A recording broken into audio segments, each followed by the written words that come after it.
Tonight, we begin a quiet journey through time. A journey that spans 8,000 years of history, crossing continents and civilizations, following the soft footsteps of one of the most remarkable creatures ever to share our world. This is a story about rats. Not the frightening creatures of nightmares, but the resourceful, intelligent beings who have walked alongside humanity since the very first villages rose from the earth. As you settle into this moment, allow yourself to breathe slowly. Let the weight of the day begin to dissolve. There is nothing you need to do right now except listen, and perhaps, when you are ready, close your eyes and let these words carry you gently into rest. The story of rats is, in many ways, the story of us. Where humans built, rats followed. Where we stored our grain, they found their sustenance. Where we sailed across vast oceans, they journeyed with us, hidden in the darkness of cargo holds, quiet passengers on the great migrations of civilization.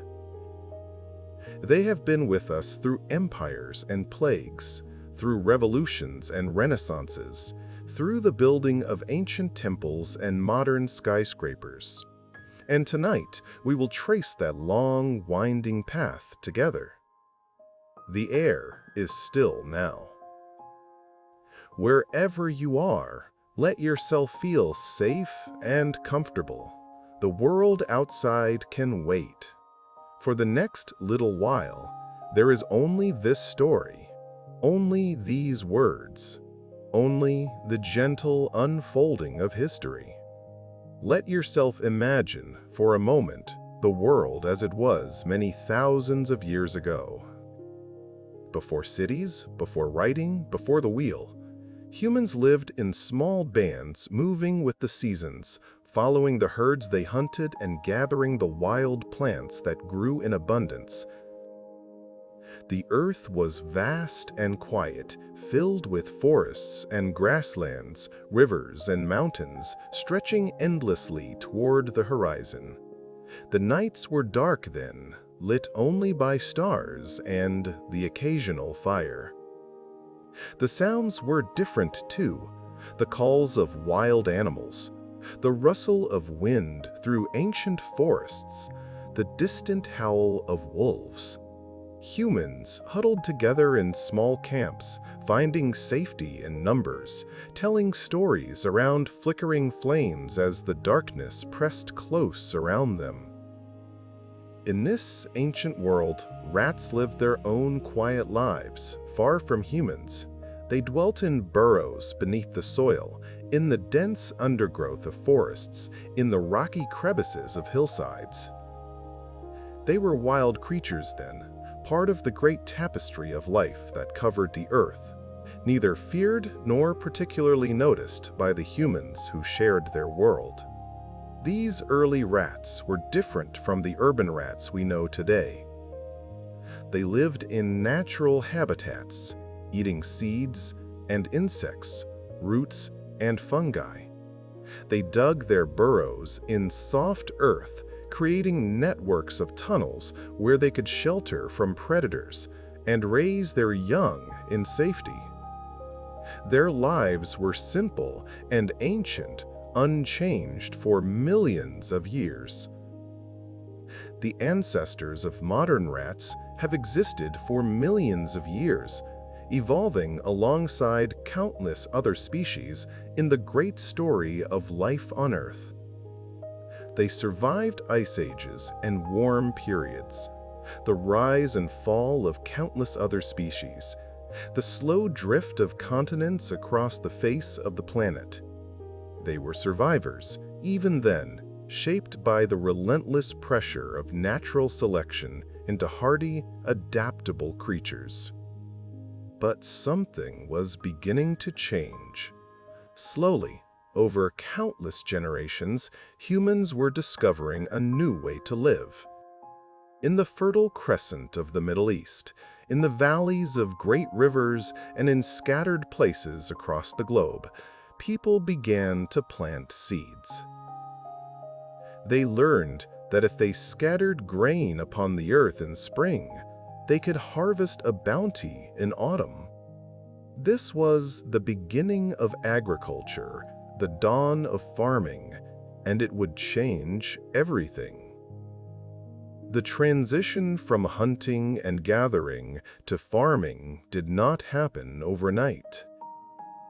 It was a gradual process, spanning thousands of years, as humans experimented with different plants and slowly developed the techniques of cultivation.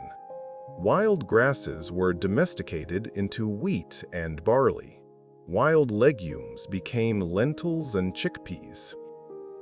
Slowly, the landscape began to change as humans cleared forests and planted fields.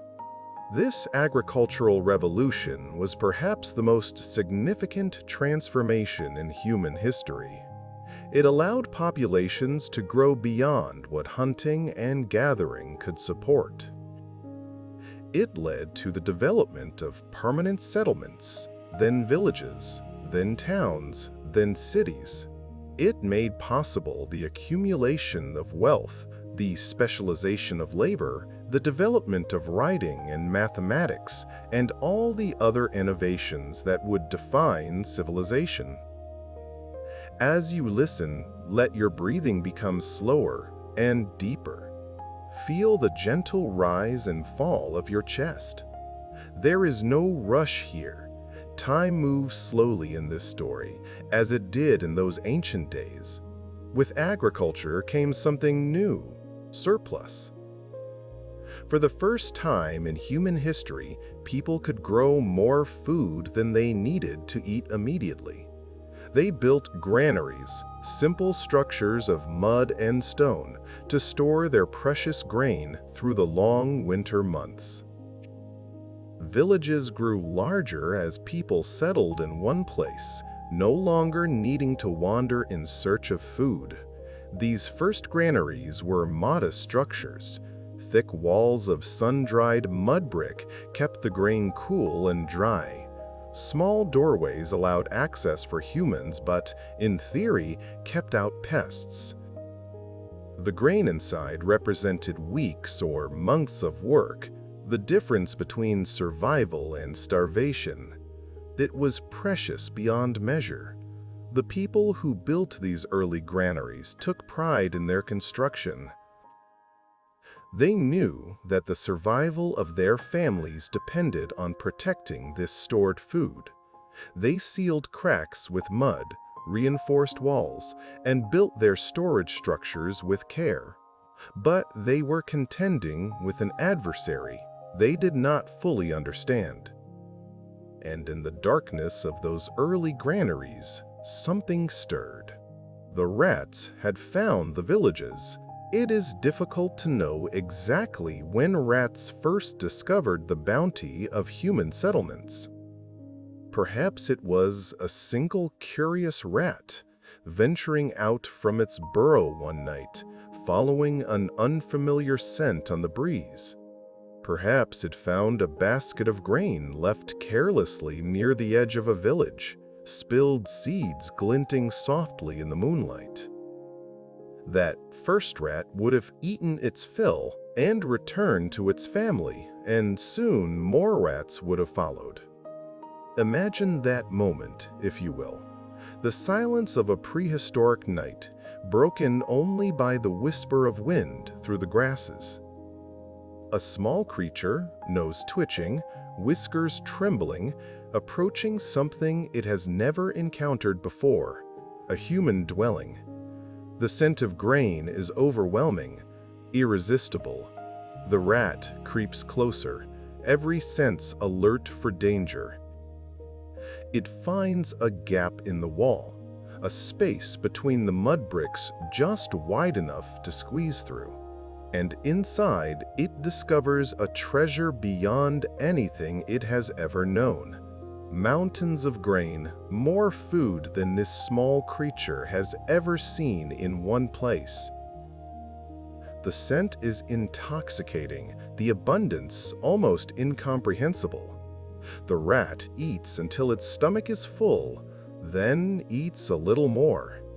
It explores the space, memorizing the layout, noting the exits and potential hiding places.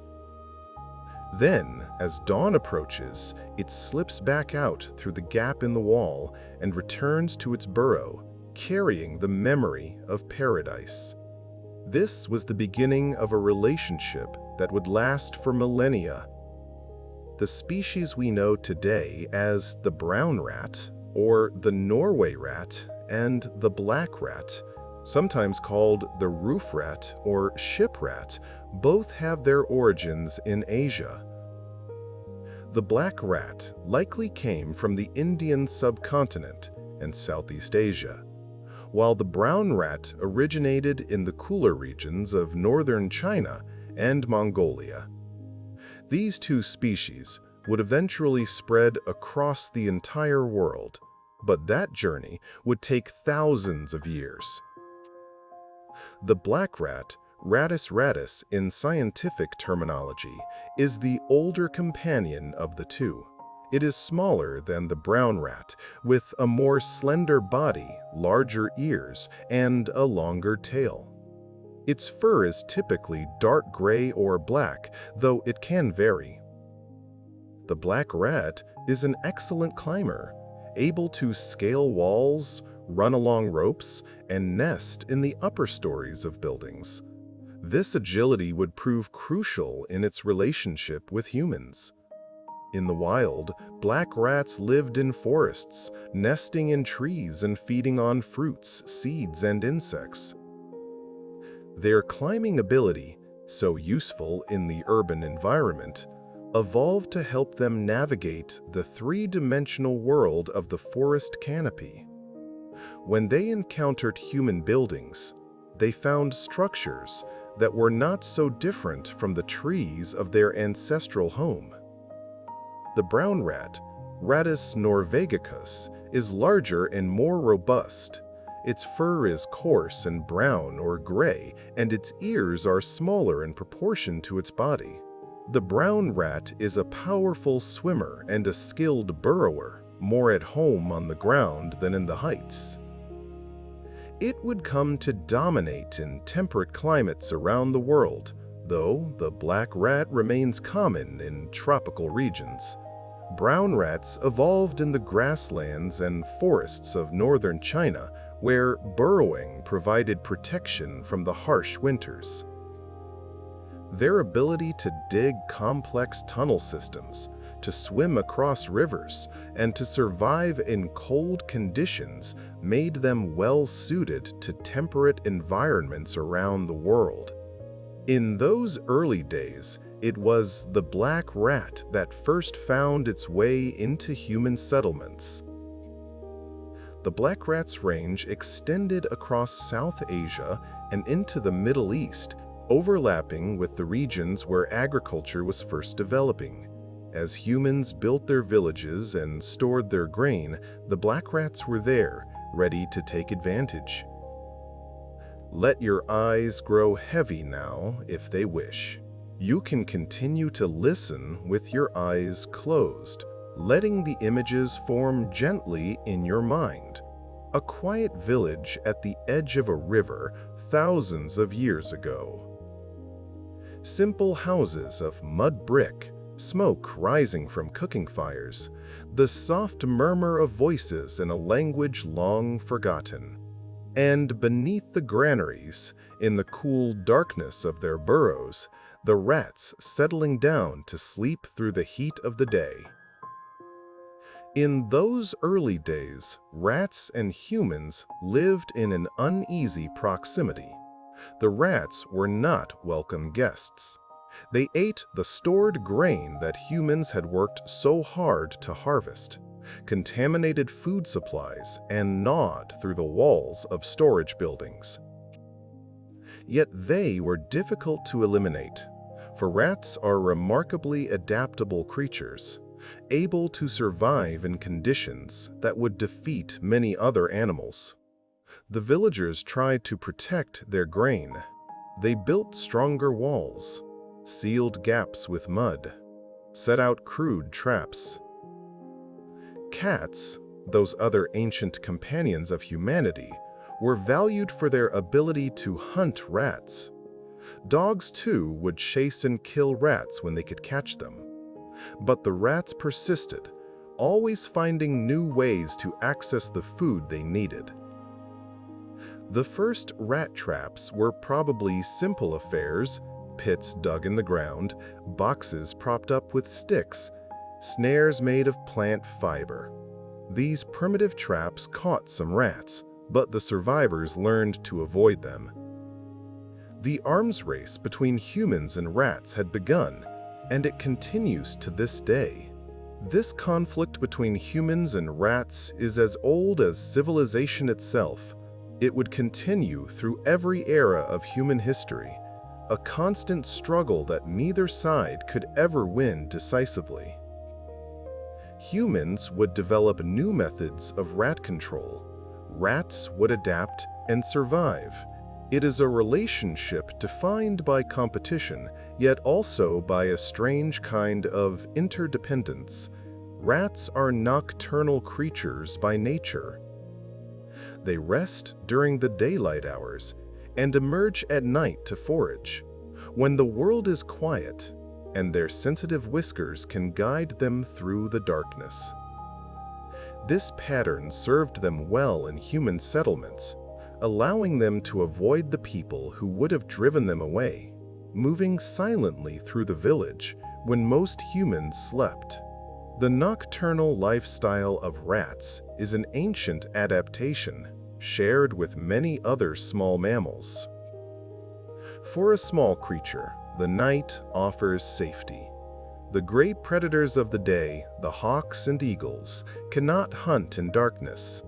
The night belongs to smaller predators, owls and snakes and cats, but even these are less dangerous than the sunlit world above. A rat's whiskers are remarkable sensory organs. They can detect the slightest movements of air, the texture of surfaces, the presence of obstacles in complete darkness. A rat can navigate through a pitch-black tunnel, weaving around corners and through narrow passages, guided entirely by the information its whiskers provide. Imagine that for a moment.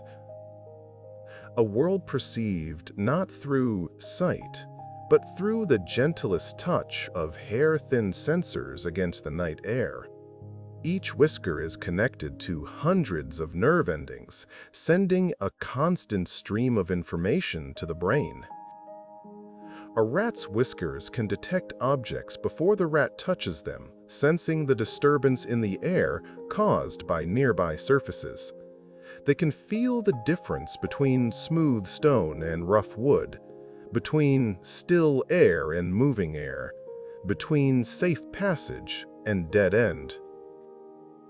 The whiskers are arranged in a precise pattern on the rat's face, with each whisker connected to a specific region of the brain's sensory cortex. Scientists have mapped these connections in detail, finding a one-to-one correspondence between whiskers and brain regions. This organization allows the brain to process whisker information with remarkable precision. Rats can move their whiskers independently, sweeping them back and forth to scan the environment, much as we might move our eyes. This active sensing allows them to build up a detailed picture of their surroundings, detecting objects, measuring distances, and identifying textures. It is a form of perception almost alien to human experience, yet remarkably effective. This sensory world is almost impossible for humans to imagine. We rely so heavily on vision that we can scarcely conceive of navigating without it. But for rats, vision is secondary. Their eyes are adapted for low light, but they cannot see color or fine detail. Their world is one of shadows and movement, of shapes in the darkness. It is their whiskers, their sense of smell, and their acute hearing that guide them through the night. As human civilization grew, so too did the rat population. The first cities began to emerge in Mesopotamia, in the land between the Tigris and Euphrates rivers. These were not cities as we know them today, but they were the largest human settlements the world had ever seen. Thousands of people lived together, working, trading, worshiping, and storing vast quantities of grain to feed the population. The city of Ur, one of the earliest and greatest of these Mesopotamian cities, may have had a population of 60,000 at its peak. Its streets were lined with houses and shops, temples and palaces. Its granaries held enough grain to feed the population through droughts and famines. Its walls protected it from enemies. But no wall could keep out the rats. Mesopotamian civilization left behind clay tablets covered in cuneiform writing, the oldest form of writing known to exist. These tablets record transactions and laws, myths and histories. And among them are references to pests that plagued the grain stores, small creatures that gnawed through containers and contaminated food. The rats had made their way into the historical record. For the rats, these early cities were paradise. The streets were filled with food scraps. The granaries held more grain than any village they had ever known. There were endless places to hide, gaps between buildings, spaces beneath floors, holes in walls, piles of refuse where a rat could burrow unseen. The cities were warm in winter, protected from predators, and offered an abundance of everything a rat could need. Slowly, generation by generation, the rats became city dwellers. They were no longer wild creatures who occasionally visited human settlements. They were urbanites, as dependent on the city for their survival as the humans who had built it. This process, which scientists call commensalism, created a new kind of rat, one whose entire existence was intertwined with human civilization. Commensalism, from the Latin words meaning sharing a table, describes a relationship in which one species benefits from another without causing significant harm or benefit to the host. Rats are classic commensals, living off the food that humans produce and discard without providing any obvious benefit in return. They share our table, uninvited but persistent.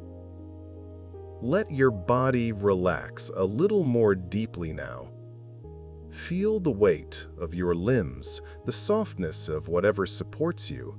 The ancient cities are far away, lost in the mists of time, but the story they tell is the story of the world we live in today.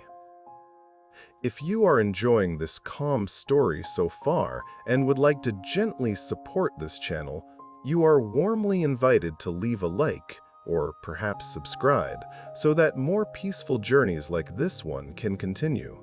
There is no pressure, of course. Simply listening is more than enough. Now, let us continue our quiet exploration of history. As the centuries passed, cities spread across the ancient world. In Egypt, along the banks of the Nile, great civilizations rose and built monuments that still stand today. The pyramids, those immense tombs of the pharaohs, required the labor of thousands of workers, fed by vast stores of grain. The cities of Memphis and Thebes, of Luxor and Alexandria, grew to sizes that rivaled or exceeded the cities of Mesopotamia. Egyptian civilization had a complex relationship with animals. Cats were sacred, associated with the goddess Bastet, and killing a cat was a serious crime. This reverence for cats may have had practical origins. Cats are excellent rat hunters, and their presence helped protect the grain stores that were essential to Egyptian life.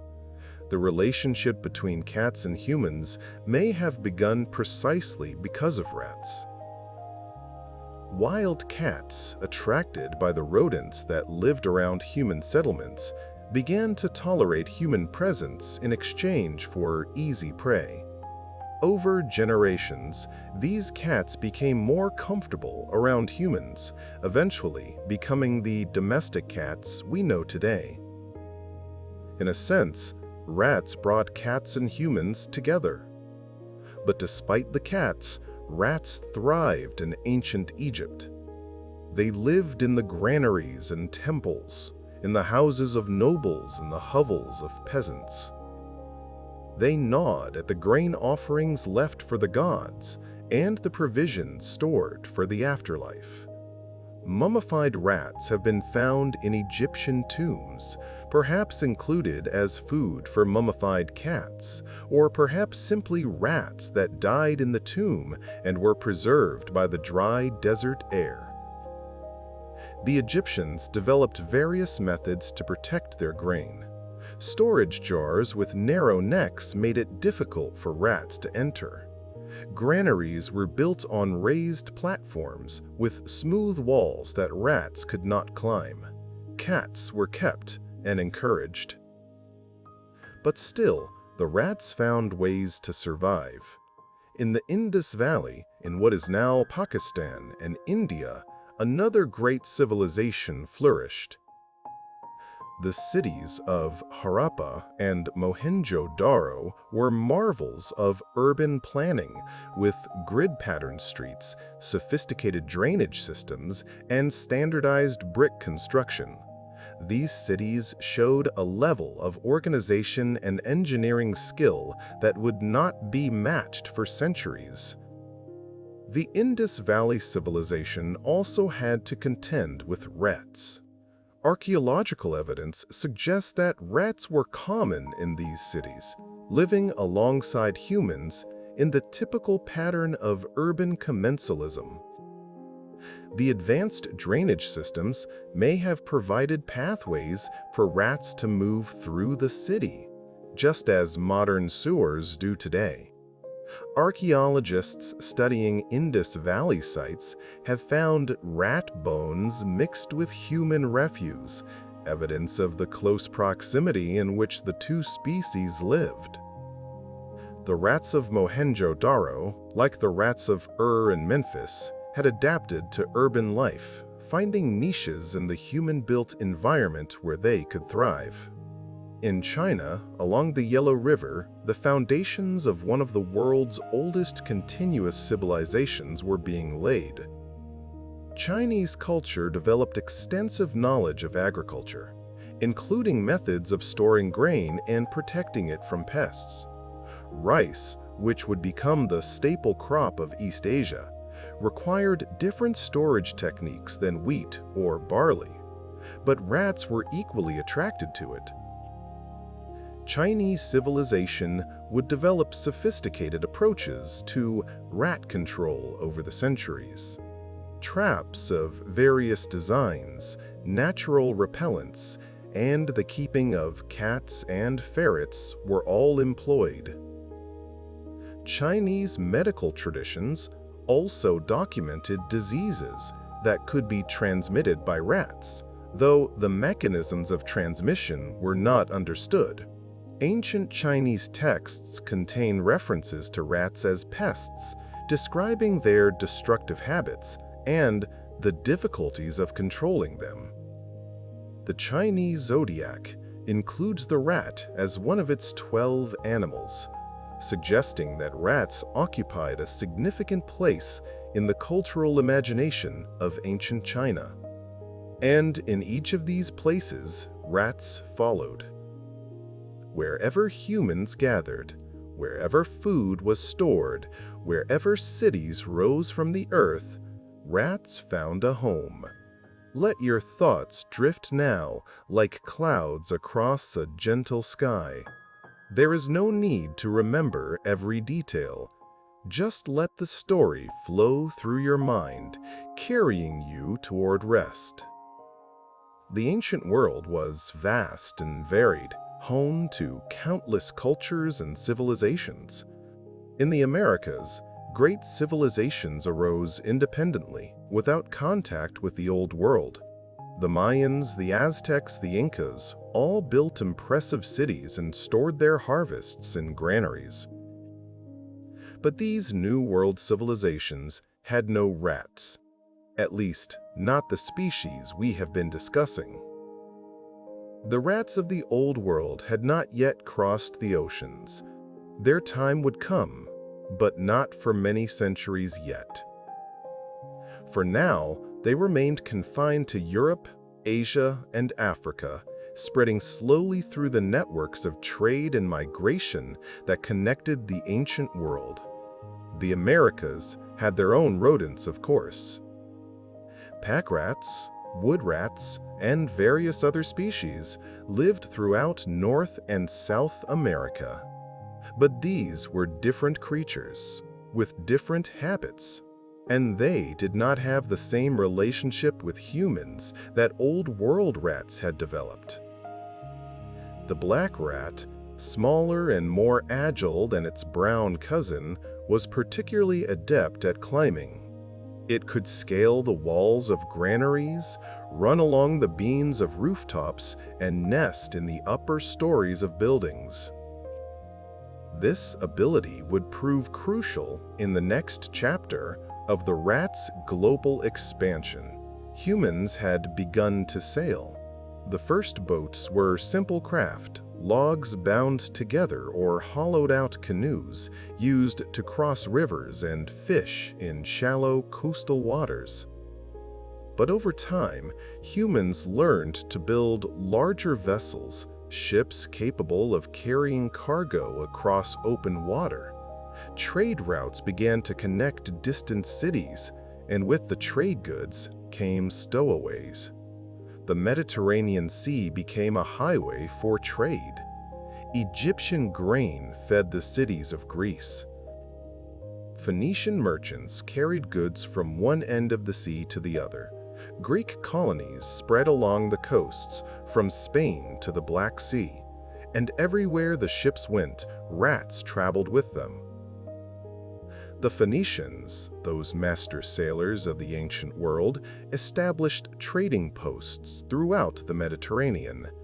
Their ships carried purple dye and cedar wood, glass and metalwork. They founded cities like Carthage, which would grow to rival Rome. And in the holds of their ships, black rats found passage to new lands. Rats were ideal ship passengers, though no one invited them aboard. They could squeeze through impossibly small gaps to reach the cargo holds. They could survive on the grain, dried fruits, and other foodstuffs being transported. They could hide in the darkest corners of the ship, avoiding the sailors who would have killed them on sight. And when the ship reached its destination, the rats simply disembarked, ready to colonize a new land. Life on a ship was surprisingly well suited to rats. The vessel provided shelter from the elements, a constant supply of food in the cargo, and fresh water that collected in the bilges. The darkness of the hold was familiar and comfortable. The motion of the ship was no obstacle for creatures as agile as rats. And the journey, whether it lasted days or weeks, was simply an extended period of rest and feeding. Picture, if you will, a merchant ship in the ancient Mediterranean. The vessel creaks softly as it rides the gentle swells, its sails full of warm wind. The crew sleeps in their hammocks, exhausted from the day's work. Stars wheel overhead in the darkness, reflected in the calm sea. And in the hold below, surrounded by amphoras of olive oil and baskets of grain, a family of black rats settles into a nest made of shredded sailcloth. They have traveled from a port far to the east, and tomorrow they will arrive in a new city they have never seen. This is how rats conquered the world, not through intention or plan, but simply by being what they are: adaptable, resourceful, and remarkably good at living alongside humans. The process of colonization was gradual. A few rats would arrive in a new port, hidden among the cargo. They would find places to live, sources of food, and would begin to breed. Their offspring would spread through the city, establishing new colonies. Over generations, the rat population would grow until it matched the carrying capacity of the environment. Some introductions failed. A few rats, arriving in an unfamiliar place, might not find suitable food or shelter. They might fall prey to local predators or succumb to unfamiliar diseases. Many attempted colonizations must have ended this way, with the rats disappearing without a trace. But enough succeeded to spread rats across the known world. Every port city, every trading center, every place where ships regularly docked became home to rat populations. And from these coastal footholds, rats spread inland, following roads and rivers, moving from city to city until they had colonized entire continents.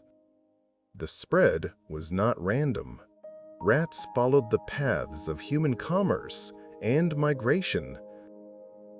They moved along trade routes, accompanying caravans across deserts and merchants along rivers.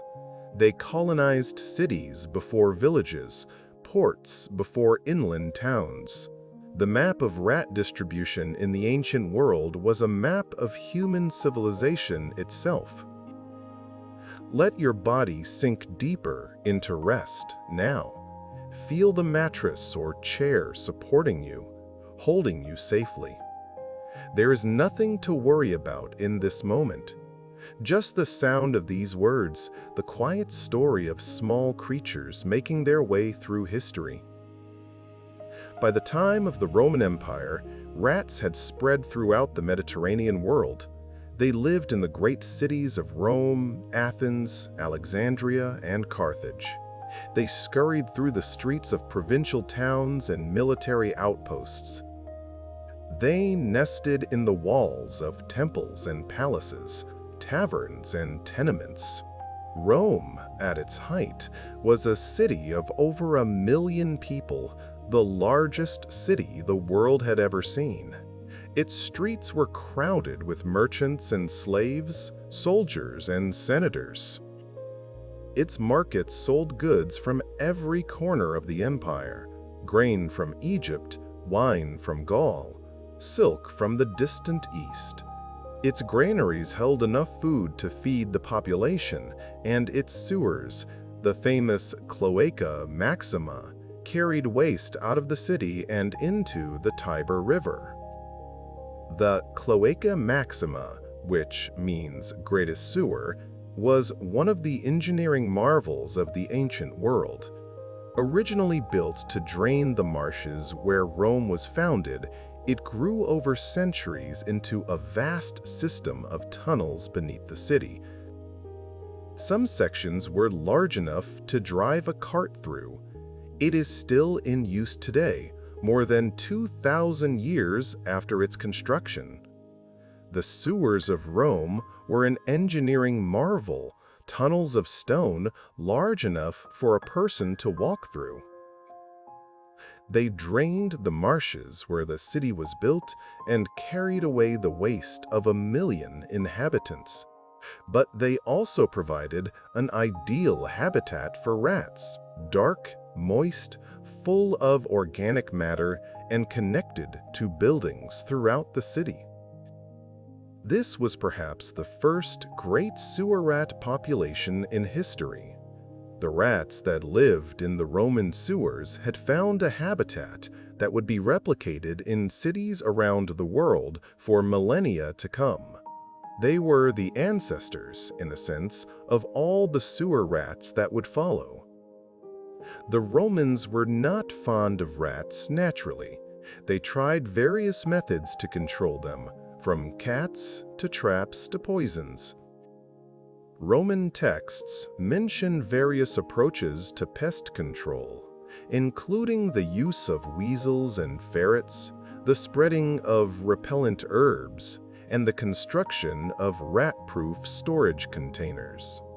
Roman writers occasionally mentioned rats in their works.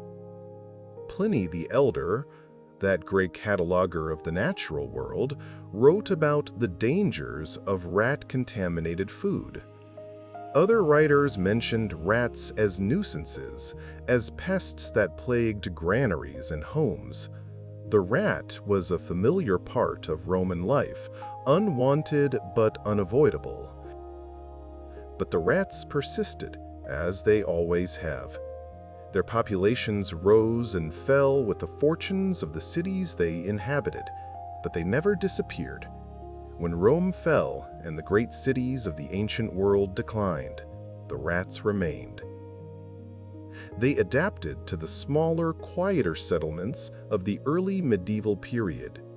They found homes in monasteries and manor houses, in the simple villages where most people now lived. The urban empires of the rats had contracted, but they had not ended. The early medieval period in Europe was a time of smaller communities, of rural life centered on agriculture. The great cities of the Roman Empire had declined, their populations scattered, their buildings crumbling. In this quieter world, rats lived a less concentrated existence, spread across countless small settlements rather than gathered in great urban centers. But they did not disappear. They lived in the barns where grain was stored, in the kitchens where food was prepared, in the thatched roofs of peasant cottages. They bred and multiplied, a constant presence in human life, even when that life had become more rural and dispersed. The monasteries of medieval Europe, centers of learning and agriculture, were also home to rats. Monks labored to produce illuminated manuscripts, while rats gnawed at the stores of grain in the monastery cellars. The same institutions that preserved ancient knowledge also struggled with ancient pests, and then, slowly, the cities began to grow again. The medieval period saw a gradual revival of urban life in Europe. Trading centers developed, first in Italy, then spreading northward. Venice grew wealthy on trade with the East. Florence became a center of banking and craft. Paris, London, Bruges, and dozens of other cities began to swell with people, drawn by opportunities for trade and work. These medieval cities were different from their Roman predecessors. They had grown organically, without the planning and engineering that had characterized Roman urban design. The streets were narrow and winding, often unpaved, turning to mud in rain and dust in dry weather. Buildings were crowded together, leaning over the streets, blocking out the sun. Sanitation was primitive by modern standards, with refuse often thrown into the streets and open sewers running between the houses. The growth of cities was driven by trade. Merchants needed places to buy and sell goods. Craftsmen needed access to markets and raw materials. The rural poor sought opportunities that the countryside could not provide. Cities offered all of these things, and people flocked to them in growing numbers. For rats, medieval cities were almost ideal environments. Food was abundant in the markets, the granaries, the kitchens of houses and taverns.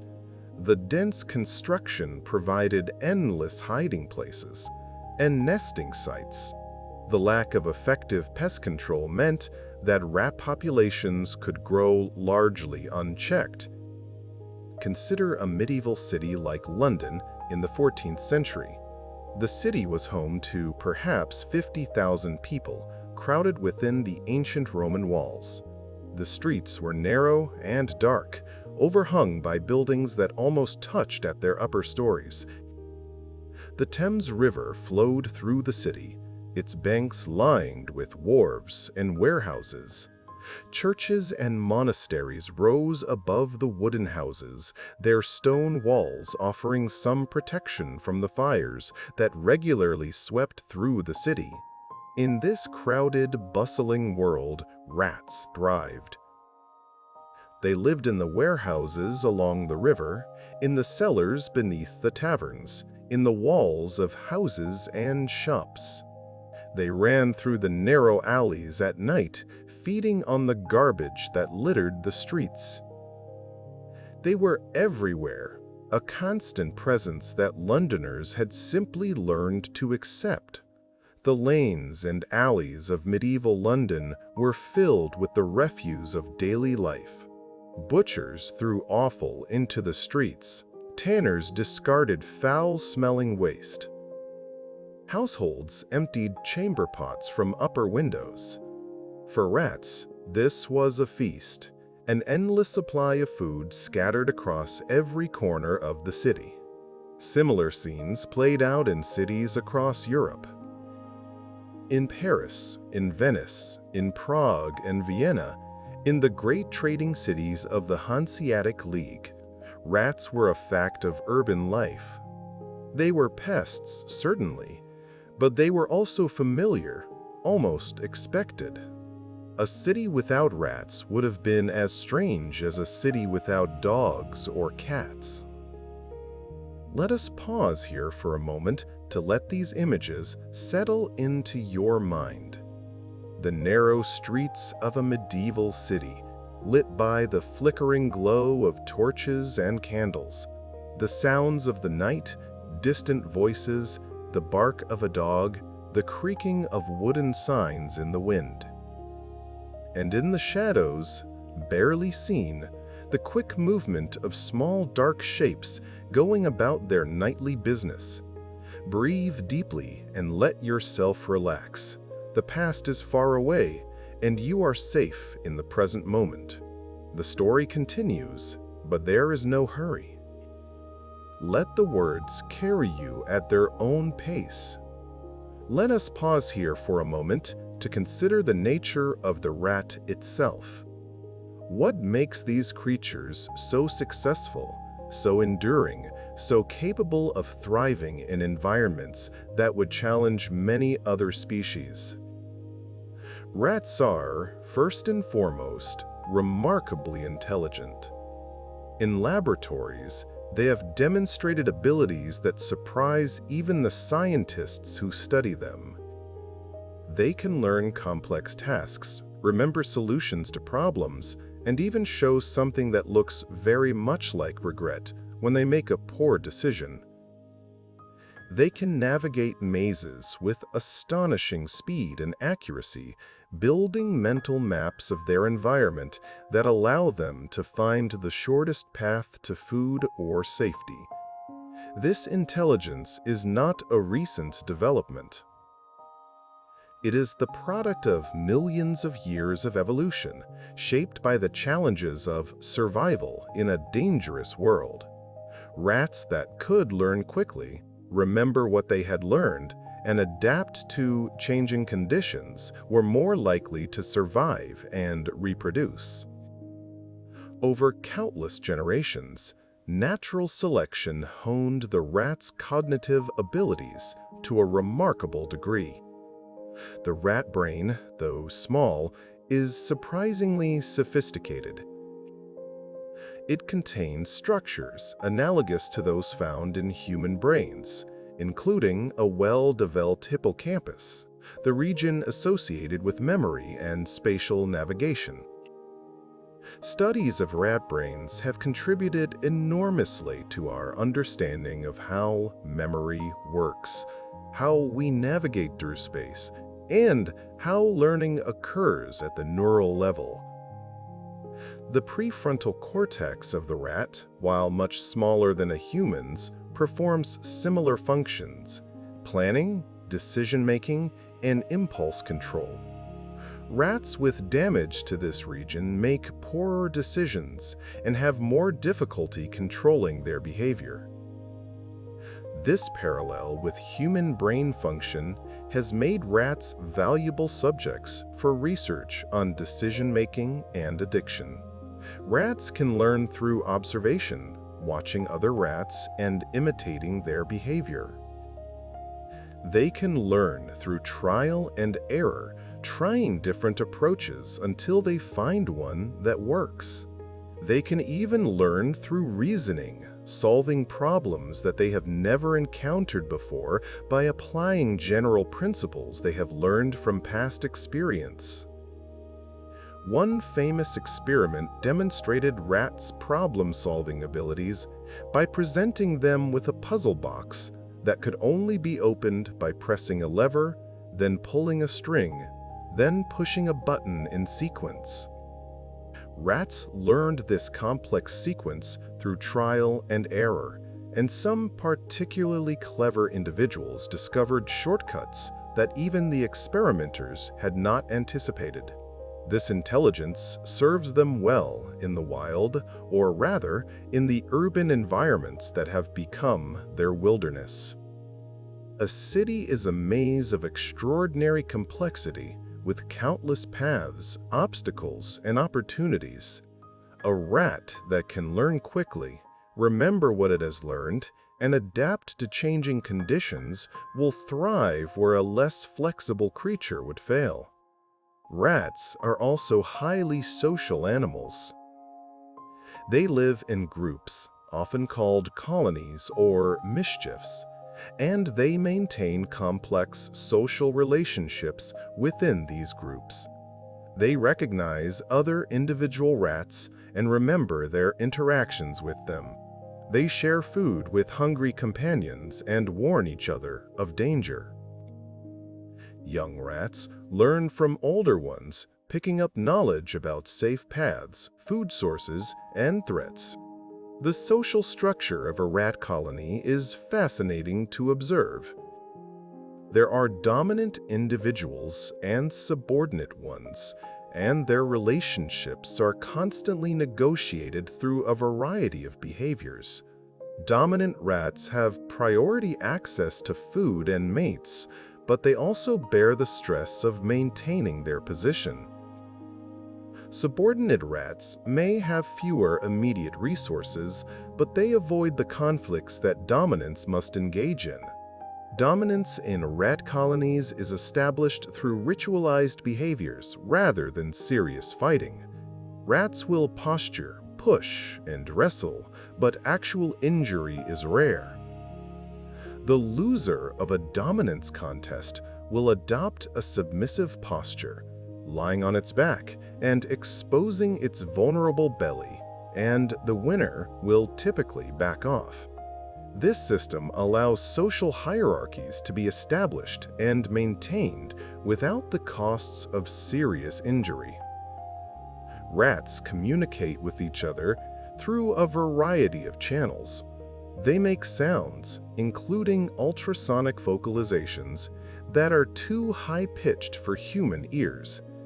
These ultrasonic calls convey information about the caller's emotional state, the presence of food, and potential dangers. Rats also communicate through scent, leaving chemical markers that other rats can read like messages. And they communicate through touch, grooming each other to reinforce social bonds. There is even evidence that rats show empathy for other rats. In one famous experiment, a rat would choose to free another rat from a small cage rather than eating a pile of chocolate chips, and rats are very fond of chocolate. The free rat would work persistently to open the cage, and once the trapped rat was released, the two would often share whatever treats remained. This suggests that rats are not merely clever survival machines, but beings with something like emotional depth, capable of caring about the welfare of others. Other experiments have shown that rats will avoid harming other rats even when doing so would benefit them. A rat trained to press a lever for food will stop pressing if it learns that the lever also delivers a shock to another rat. This suggests a capacity for compassion, or at least an aversion to causing suffering, that many people find surprising in these small creatures. Rats also play. Young rats engage in play fighting, chasing each other and wrestling, jumping and pouncing. This play serves an important developmental function, helping young rats learn the social skills and physical coordination they will need as adults. But it also suggests something more, that rats, like many mammals, find enjoyment in activity for its own sake. Studies have shown that rats will laugh when tickled, producing ultrasonic chirps that resemble the laughter of human children. They seek out situations that produce these chirps, suggesting that the experience is pleasurable. This rat laughter has become one of the more charming findings of behavioral research, hinting at an inner life richer than we might have imagined. Researchers have found that rats will work to gain access to play opportunities, suggesting that play is intrinsically rewarding for them. They will navigate mazes, press levers, and overcome obstacles just for the chance to play with another rat.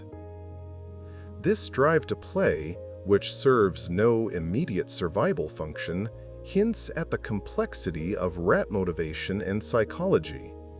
As you rest and listen, you might reflect on how different the rat's world is from our own, and yet how similar in some ways. They too live in communities. They too must navigate a complex environment, finding food and shelter, avoiding danger. They too care for their young and look out for their companions. Perhaps there is something to be learned from these small creatures who have shared our cities for so long. Let your thoughts drift now, like leaves on a slow-moving stream. There is no need to hold on to any particular idea. Just let the words wash over you, carrying you deeper into relaxation. The rat's senses are finely tuned to their environment. We have already spoken of their whiskers, those remarkable sensory organs that allow them to navigate in complete darkness. But rats have other senses as well, each adapted to their particular way of life. A rat's sense of smell is extraordinarily acute. They can detect odors at concentrations far below what humans can perceive. This sense of smell guides them to food, alerts them to danger, and allows them to read the chemical messages left by other rats. A rat exploring a new area will spend much of its time sniffing, gathering information about what has passed through this place before. The olfactory system of the rat is remarkably sophisticated. While humans have about 6 million olfactory receptor cells, rats have over 100 million. This gives them a sense of smell that is orders of magnitude more sensitive than our own. They can detect individual molecules of odor, distinguishing between substances that would seem identical to us. Rats use their sense of smell to identify individual rats, to determine the sex and reproductive status of potential mates, and to recognize the boundaries of other colonies' territories. The scent marks that rats leave behind are like a newspaper, full of information for those who can read it. A rat passing through an area can learn who else has been there, how recently, and what their intentions might be. Their hearing is also excellent, particularly in the high-frequency range. Rats can hear ultrasonic sounds that are completely inaudible to humans. This allows them to communicate through ultrasonic vocalizations, as we discussed, but it also helps them detect predators and other threats. An owl swooping through the night, a snake sliding through the grass, a cat prowling the shadows, all make sounds that a rat can hear. The ultrasonic world of rats is hidden from human perception. While we can hear sounds up to about 20,000 Hz, rats can hear sounds up to 90,000 Hz or higher. This extended range opens up a dimension of sound that we cannot directly experience, filled with the calls of fellow rats and the telltale noises of predators and prey. Rats' eyes are adapted for low-light conditions, but they do not see well in bright light and cannot perceive color as humans do. Their vision is primarily useful for detecting movement, alerting them to potential threats. In the darkness where they are most active, their other senses are more important than sight. The combination of these senses creates a rich perceptual world, different from our own but no less complex. A rat moving through its environment is constantly gathering information, processing scents and sounds and textures, building a picture of the world that is as detailed and nuanced as our own visual experience. This multi-sensory perception allows rats to build detailed mental models of their environment.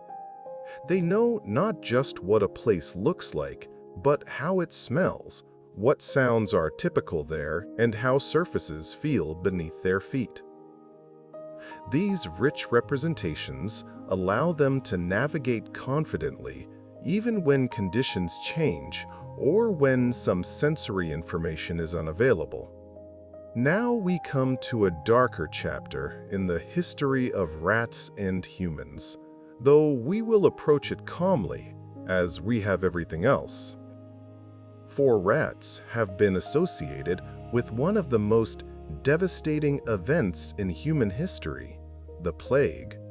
The bubonic plague, sometimes called the Black Death, swept through Europe in the mid-14th century, killing perhaps a third of the population. It was a catastrophe almost beyond comprehension, transforming societies and leaving scars that lasted for generations. And for centuries, rats were blamed. The connection between rats and plague is real, but it is more complicated than simple blame. The disease is caused by a bacterium called Yersinia pestis, and it is carried by fleas, not by the rats themselves. The fleas that spread plague preferred to live on rats, feeding on their blood. When a rat died of plague, its fleas would seek new hosts, sometimes jumping to humans and transmitting the deadly disease. So the rats were victims too, in a sense.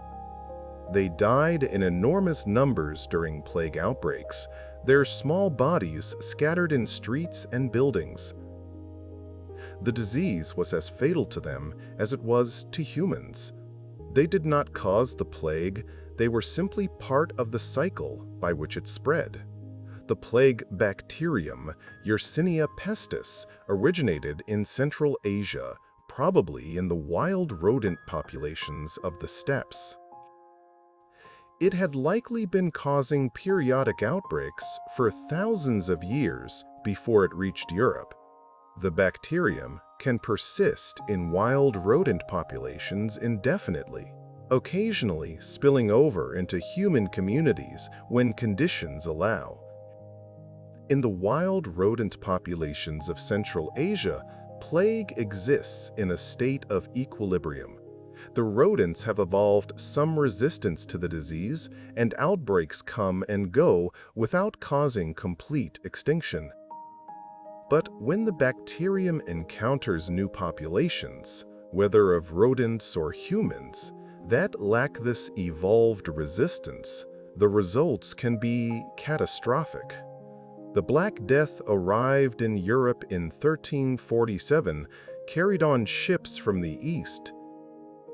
The story is often told of ships arriving in Sicilian ports with most of their crews dead or dying, the disease spreading rapidly from the docks into the surrounding cities. From Sicily, the plague spread northward, following trade routes and pilgrimage paths, reaching Paris within 2 years and spreading to the farthest corners of Europe. The speed of the plague's spread was terrifying. It moved faster than any person could flee, seeming to appear spontaneously in communities far from known outbreaks. People did not understand that the disease was carried by fleas, that it could travel in grain shipments and bales of cloth, that the rats dying in their streets were harbingers of human death to come. The mortality was devastating. Some cities lost more than half their population. Villages were wiped out entirely.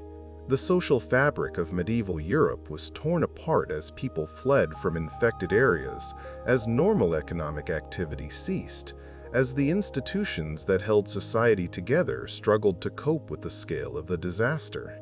Whole regions were depopulated. Farmland went untended as there were not enough living to work it. Skilled trades were decimated as masters and apprentices alike succumbed to the disease. The shortage of labor that followed the plague would have profound economic and social consequences, contributing to the end of feudalism and the rise of a new social order. Understanding this does not diminish the tragedy of the plague years. Millions of people died, and the suffering was immense. But it reminds us that the relationships between species are rarely simple, and that blame is often a poor lens through which to view the natural world. The plague did not end in the 14th century. It returned again and again over the following centuries, though never with quite the same devastating impact. Major outbreaks occurred in the 16th and 17th centuries, including the Great Plague of London in 1665, which killed perhaps 100,000 people. Each outbreak followed a similar pattern: rats dying in large numbers, fleas seeking new hosts, humans falling ill. The Great Plague of London was one of the last major outbreaks in Western Europe. It struck a city already crowded and unsanitary, killing roughly a quarter of the population. The wealthy fled to the countryside, while the poor remained trapped in the city, dying in their homes. Bodies piled in the streets faster than they could be buried. Yet, even as London was dying, the mechanisms of plague transmission remained unknown. People blamed bad air, divine punishment, astrological influences. Some blamed the poor, or foreigners, or Jews. Few thought to blame the rats, which were so common as to be unremarkable, even as they died in vast numbers alongside their human neighbors. Gradually, As cities improved their sanitation and as medical knowledge advanced, the threat diminished. Better construction techniques reduced the contact between humans and rats. Better nutrition and general health made people more resistant to infection. And eventually, antibiotics provided an effective treatment for those who did contract the disease. Today, plague still exists in some parts of the world, but it is rare and usually treatable with modern antibiotics. The Great Plague outbreaks of the past are unlikely to recur, though health authorities remain vigilant. The wild rodent populations that harbor the bacterium are carefully monitored, and cases of human infection are treated promptly. The legacy of plague can still be seen in the fear and disgust that many people feel toward rats. This visceral reaction has deep historical roots, encoded in cultural memory, even when the specific history has been forgotten. The rat became a symbol of disease and death, and that symbolism persists even today. Let us leave this somber topic now and return to the broader story of rats in human cities, for the tale has many more chapters yet to tell. Breathe deeply and let any tension in your body dissolve. We are moving forward through history toward the world we know today. As we move into the early modern period, the world was changing rapidly. European explorers were sailing to distant continents, establishing trade routes that circled the globe. Columbus reached the Americas in 1492. Portuguese sailors rounded Africa and reached India. Within a few decades, European ships were sailing to every corner of the world, carrying goods, people, and, inevitably, rats. The black rat, which had been spreading slowly across Europe and Asia for millennia, now spread across the globe in a matter of centuries. Ships carried rats to the Americas, to Australia, to the islands of the Pacific. Every port became a potential landing site, and from these footholds, rats spread inland.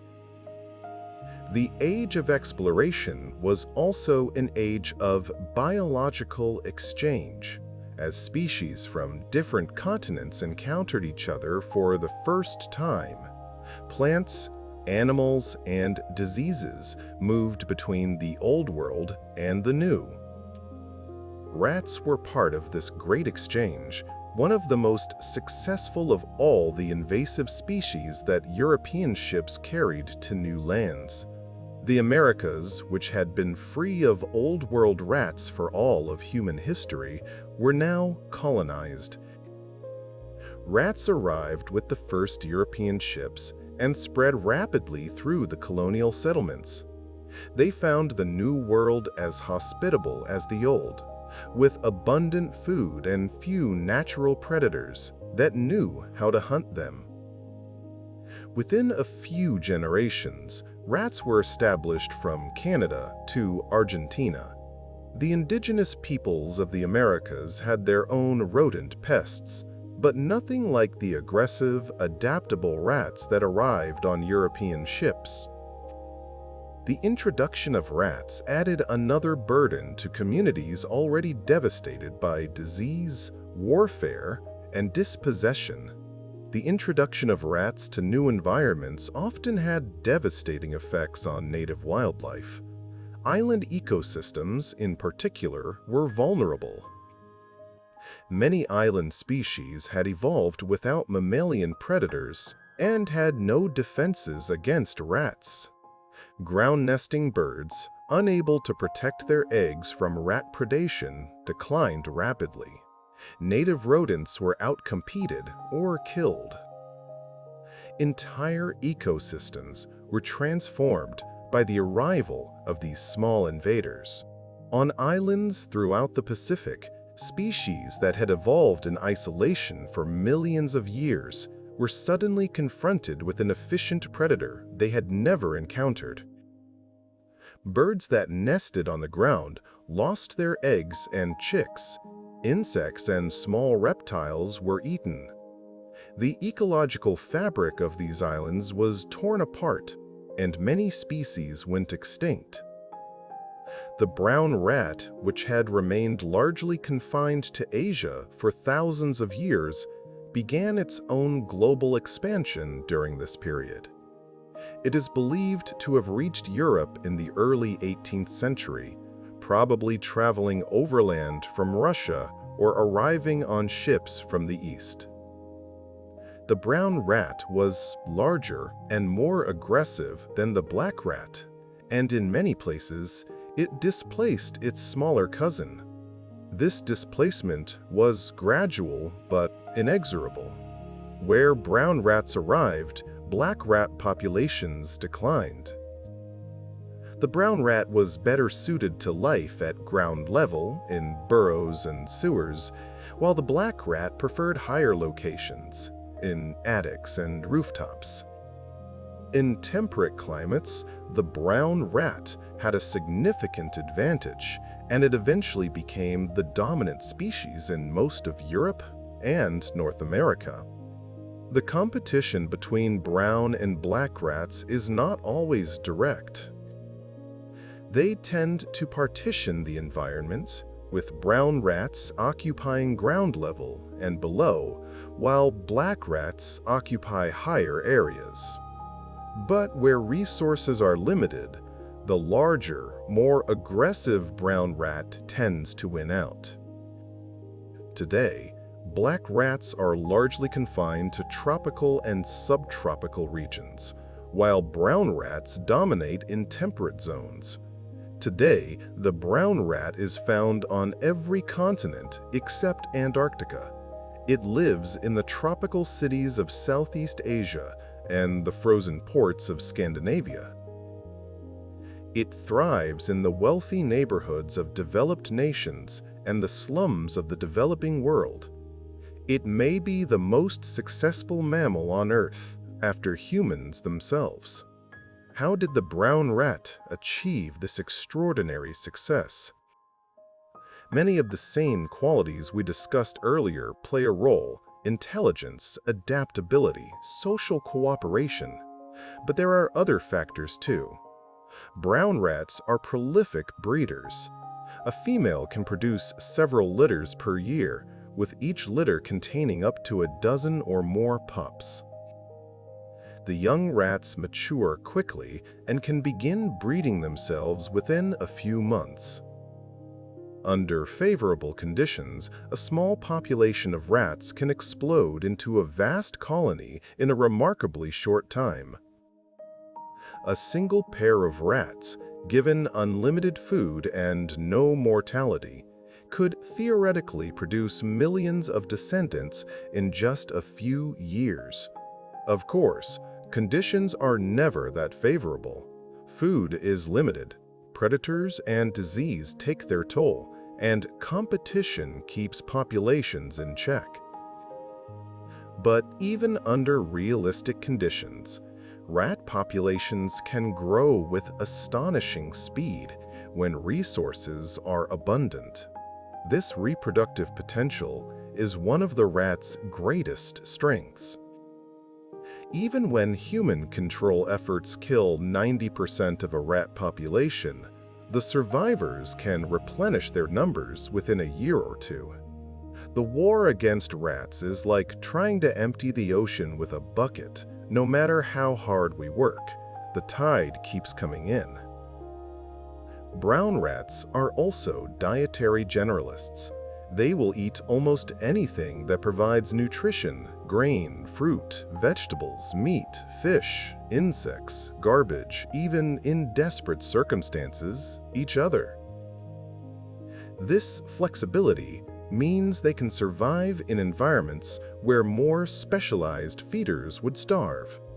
A rat in a city can eat the same foods that humans eat, scavenging from the waste we produce. This dietary flexibility extends to the rat's physiological adaptations. Rats can synthesize certain vitamins that must be obtained from food by many other animals. They can survive on diets that would cause nutritional deficiencies in other species. They are, in essence, eating machines, capable of extracting nutrition from almost any organic matter. And brown rats are remarkably tough. They can survive falls from significant heights, landing safely and scurrying away. They can swim for extended periods, holding their breath when necessary and treading water for hours. They can gnaw through materials as hard as concrete and lead, using their powerful incisors to create passages through seemingly impenetrable barriers. Their teeth are remarkable tools. Like all rodents, rats have incisors that grow continuously throughout their lives. They must gnaw constantly to keep these teeth worn down to a usable length. This constant gnawing, a necessity for the rat, gives them the ability to chew through almost any material: wood, plastic, aluminum, even some forms of concrete. The incisors of a rat are harder than iron or copper.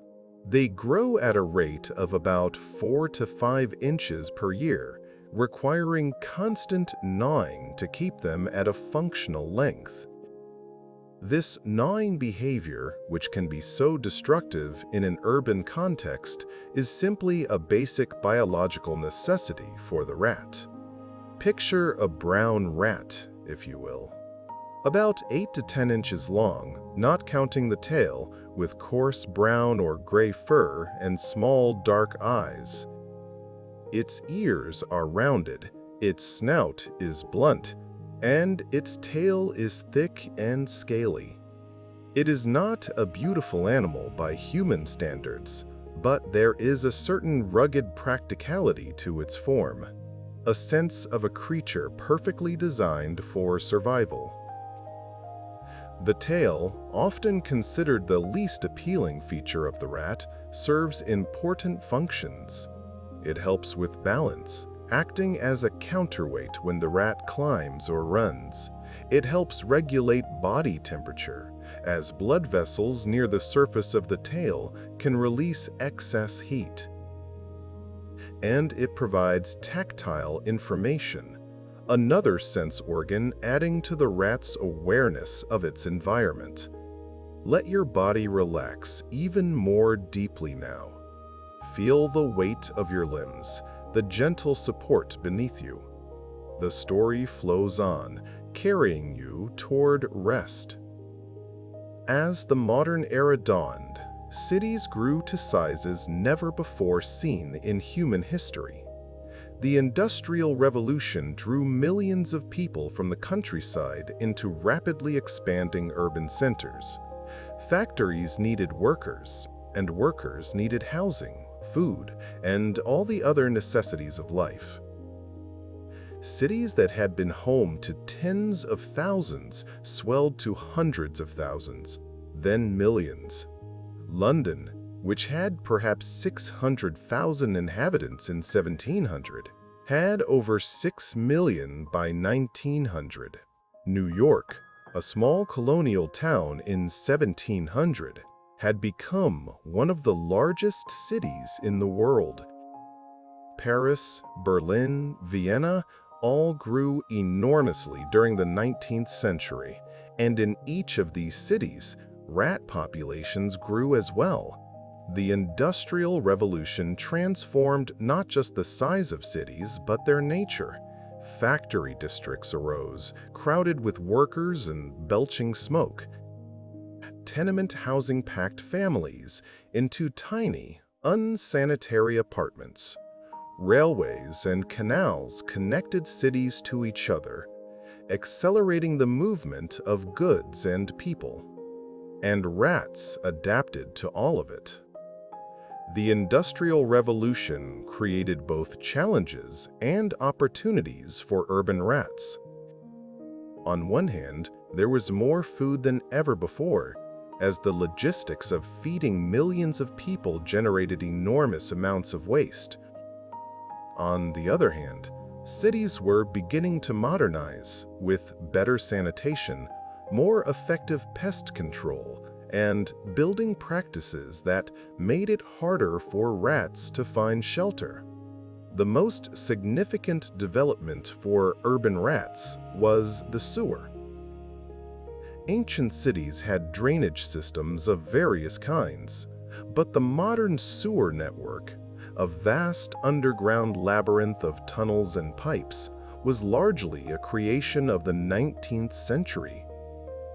These sewers were designed to carry away human waste and stormwater, but they provided something else as well: a perfect habitat for brown rats.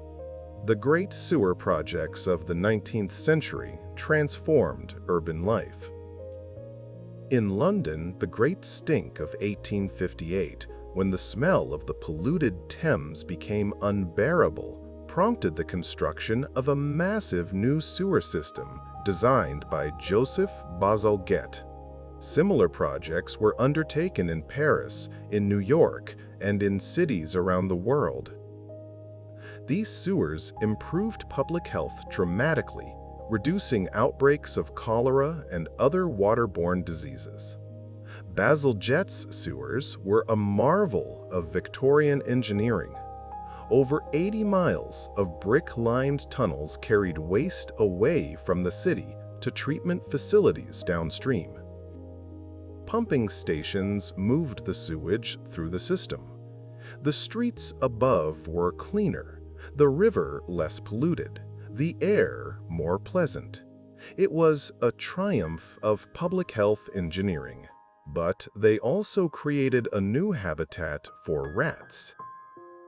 Sewers are dark and quiet, protected from the weather and from most predators. They provide a constant supply of water and, unfortunately, a steady stream of organic matter on which rats can feed. The tunnels offer endless miles of pathways, allowing rats to travel unseen beneath the busy streets above. And the pipes that connect to buildings provide access to houses, restaurants, offices, and shops. The sewer environment suits brown rats perfectly. Their burrowing instincts, adapted to life in underground tunnels, serve them well in the brick and concrete passages beneath the streets. Their swimming ability allows them to traverse sections flooded with water. Their tolerance for damp, dark conditions is exactly what sewer life demands. Today, in cities around the world, vast populations of rats live in the sewers. They are rarely seen by the humans who walk the streets above, but they are always there, a shadow civilization existing just below the surface. The Victorian era also saw the rise of professional rat catchers, men who made their living hunting and killing rats. In London, these rat catchers were a familiar sight with their ferrets and dogs, their traps and poisons. Some became celebrities of a sort, known for their skill and their colorful personalities. One famous rat catcher, Jack Black, claimed the title of Rat and Mole Destroyer to Her Majesty Queen Victoria. He would catch rats alive and sell them for rat baiting, a cruel sport in which dogs were set to kill as many rats as possible in a given time. It was a brutal practice, long since outlawed, but it speaks to the abundance of rats in Victorian cities. Jack Black was known for his distinctive costume, a scarlet topcoat, waistcoat, and breeches, with a wide leather belt from which dangled iron cages containing live rats. He bred fancy rats, selecting for unusual colors and patterns, and sold them as pets to fashionable ladies. In this way, he was a pioneer of the fancy rat hobby that continues today. The rat catchers of the 19th century used many methods that would be familiar today: traps of various designs, poisons, and hunting animals. But they also developed techniques specific to their trade. They learned the habits of rats, the paths they traveled, the places they nested. They understood their prey as well as any naturalist. If your eyes are still open, you might let them close now. The story will continue just the same, and you can rest more deeply as you listen. Feel the gentle weight of your eyelids, the soft darkness behind them. The 20th century brought new challenges and new opportunities for both humans and rats. Cities continued to grow, sprawling outward into suburbs and upward into skyscrapers. Transportation networks expanded, with highways and airports connecting distant cities. And everywhere, the rats adapted. Modern pest control became more sophisticated. New poisons were developed, more effective than the crude arsenicals of earlier centuries. Better traps were designed, taking advantage of our growing understanding of rat behavior. Professional exterminators became a regular feature of urban life, hired to keep rat populations under control. The development of anti-coagulant rodenticides in the mid-20th century seemed like a breakthrough. These poisons worked by preventing blood from clotting, causing rats to bleed internally over several days. They were effective and relatively safe for humans. But rats adapted, and within a few decades, resistant populations had emerged. But the rats adapted. They developed resistance to poisons that had once been effective. They learned to avoid traps that had caught their ancestors. They found new places to live as old habitats were destroyed. The war between humans and rats continued, as it had for thousands of years, with neither side able to achieve complete victory. The 20th century also brought rats into the laboratory. Scientists recognized that rats were ideal experimental animals, easy to breed, easy to house, and similar enough to humans in many physiological respects to be useful models for research. The laboratory rat, usually a white or albino variant of the brown rat, became one of the most studied animals in history. Laboratory rats have contributed enormously to scientific knowledge. They have been used in research on nutrition, on psychology, on neuroscience, on cancer and other diseases. The Norway rat genome was sequenced in 2004, providing insights into rat biology that would have been unimaginable a generation earlier. Research using laboratory rats has led to countless medical advances. Studies of learning and memory in rats have shaped our understanding of how the brain encodes information. Research on addiction has revealed the neural mechanisms that make substances like cocaine and heroin so difficult to quit. Cancer treatments, antidepressants, blood pressure medications, all have been tested first in rats before being tried in humans.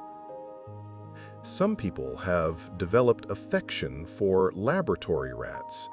They are intelligent and social, capable of learning their names and responding to their handlers. Some scientists speak of their research animals with something like fondness, recognizing the individual personalities that rats display. And from the laboratory, rats made their way into homes. Fancy rats, as pet rats are called, are descendants of laboratory rats, bred for docility and interesting coat colors. They make surprisingly good pets, intelligent, affectionate, and trainable. People who keep rats as pets often speak of the strong bonds they form with these small creatures. Fancy rats come in a remarkable variety of colors and patterns: albino, black, agouti, blue, silvered, and many more. Some have distinctive coat textures, like the Rex rat with its curly fur, or the hairless rat with its smooth, warm skin. Breeders have developed these varieties through careful selection over many generations. This is a different chapter in the rat story, one of companionship rather than conflict. It reminds us that our relationship with rats is not monolithic, not simply one of pest and pest controller.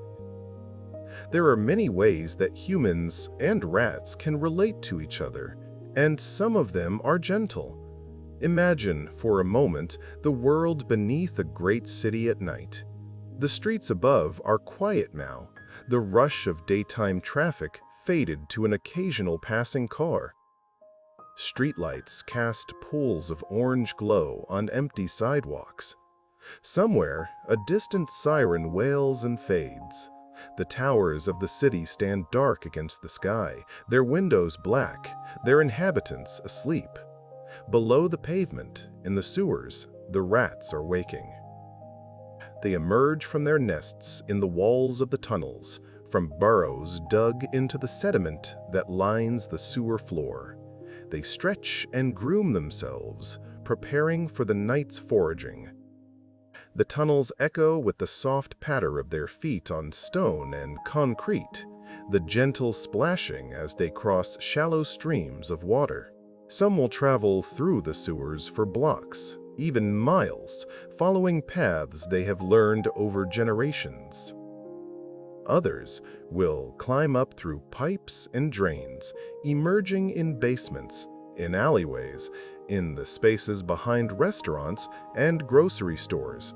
They will eat what they can find, drink from puddles and leaking pipes, and return to the safety of the sewers before dawn. This is the nightly rhythm of the urban rat, a rhythm as old as cities themselves. But sewers are not the only urban habitat rats have colonized. They also live in subway systems, another 19th century innovation that created ideal rat environments. The subway tunnels of cities like New York, London, and Paris are vast underground networks, hundreds of miles of track running beneath the streets. The tunnels are warm in winter, protected from rain and snow, and they provide plenty of food from the garbage left by millions of daily passengers. Rats live along the tracks, in the walls of stations, in the dark spaces where maintenance crews rarely venture. The warmth of subway tunnels is a significant attraction for rats. The passage of trains and the operation of electrical systems generate heat that keeps the tunnels comfortable year-round. While the streets above may be freezing in winter, the subway tunnels remain relatively temperate. The New York City subway system, one of the largest in the world, is home to a substantial rat population. They live on the tracks, scurrying out of the way as trains approach, feeding on the food that passengers drop. They are so common that many New Yorkers have grown accustomed to seeing them, regarding them as just another feature of subway life. Estimates of the New York City rat population vary widely, from a few million to tens of millions. Whatever the true number, they are a ubiquitous presence, seen on subway platforms, in parks, in alleys, and vacant lots. They are as much a part of New York as the taxis and the skyscrapers. If you have ever stood on a subway platform late at night, you may have seen them. Shadows moving along the tracks, small dark shapes darting behind pillars and into holes. They are as much a part of the subway as the trains themselves, fellow inhabitants of the underground city. Above ground, rats live in places you might not expect. They nest in the walls of apartment buildings and office towers, in the basements of restaurants, in the clutter of storage rooms and maintenance closets. They live in parks and gardens, burrowing beneath shrubs and in the foundations of buildings. They live on waterfronts, in the spaces between piers and boardwalks. Urban parks provide surprising habitat for rats. The combination of vegetation for cover, water sources, and food from garbage cans and picnics creates suitable conditions. Central Park in New York, the Tuileries in Paris, Hyde Park in London, all have their rat populations hidden among the trees and flower beds. Some cities have particularly famous rat populations. New York City is often said to have as many rats as people, though the actual number is debated. Estimates vary widely, from 2 million to many times that number. Whatever the true count, New York's rats are numerous, bold, and thoroughly adapted to urban life. Paris has a large and well-established rat population that has lived in the city for centuries. The French capital has grappled with its rats through various methods, from poison to flooding of boroughs. The rats persist, as they always do, a constant presence beneath the beautiful streets and historic buildings.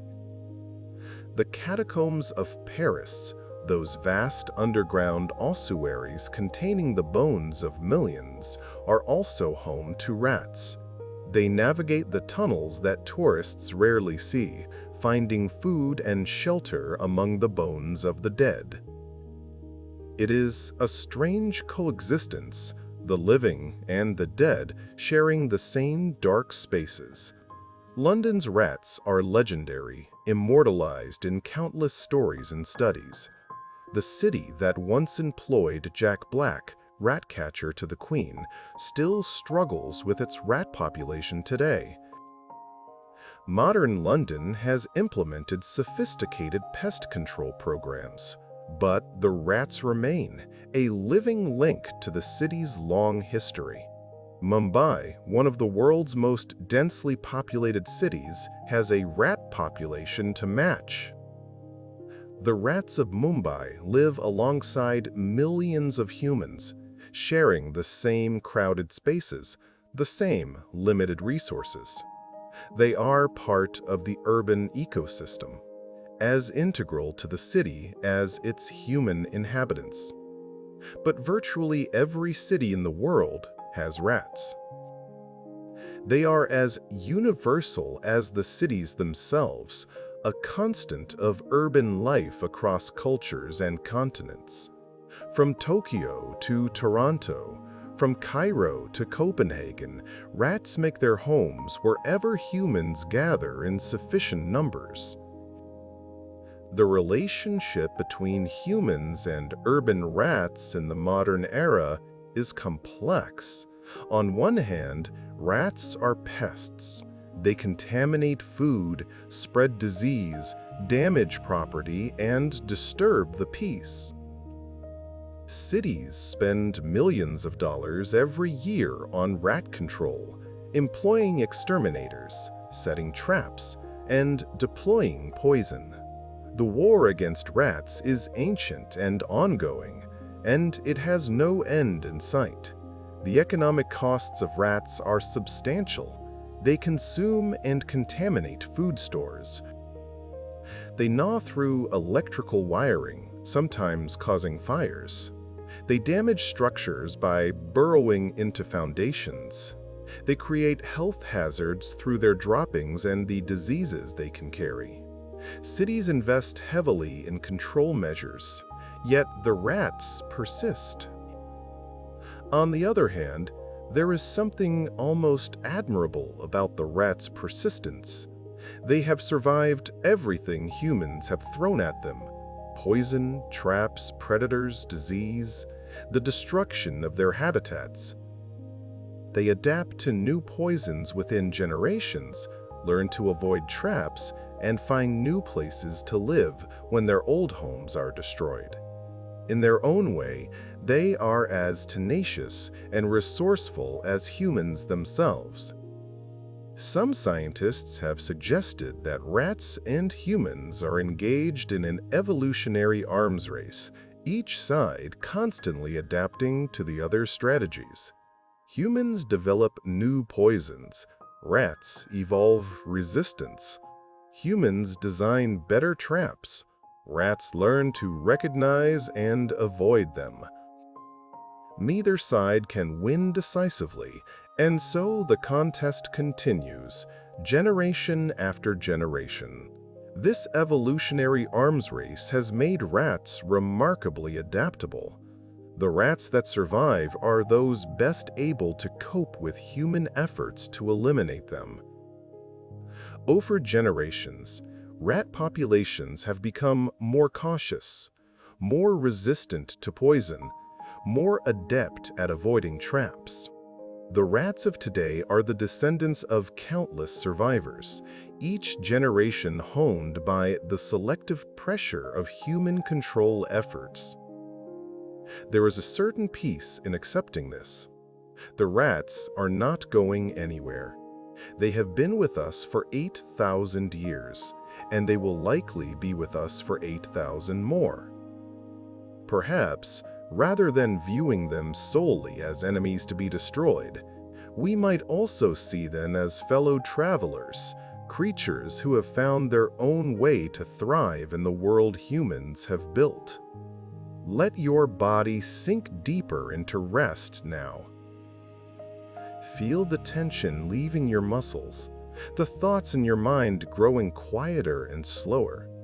The story continues, but you do not need to hold on to every word. Just let the sound of the narration carry you, like a boat drifting on a calm sea. In recent decades, scientists have begun to study urban rats more carefully, seeking to understand their behavior, their social structures, and their remarkable adaptability. This research has revealed a picture of the rat that is far more complex and interesting than the simple pest of popular imagination. Researchers have tracked urban rats using radio collars, tiny transmitters that allow them to follow individual animals as they move through their environment. These studies have revealed the complexity of rat movement patterns, the extent of their territories, and the ways they interact with each other. The technology used to study rats has advanced remarkably. Miniaturized GPS trackers can record a rat's movements throughout the night. Video cameras with infrared illumination can capture behavior invisible to human eyes. Genetic analysis can reveal family relationships within and between colonies. These tools have opened windows into the rat's world that were closed to earlier researchers. Urban rats typically live in colonies centered on a food source and a nesting area. The territory of a colony may be quite small, just a building or two, or it may extend for several blocks. Colony members know each other and cooperate in various ways, while intruders from other colonies are met with hostility. Rats, we have learned, are highly individual. They have distinct personalities, ranging from bold and adventurous to cautious and shy.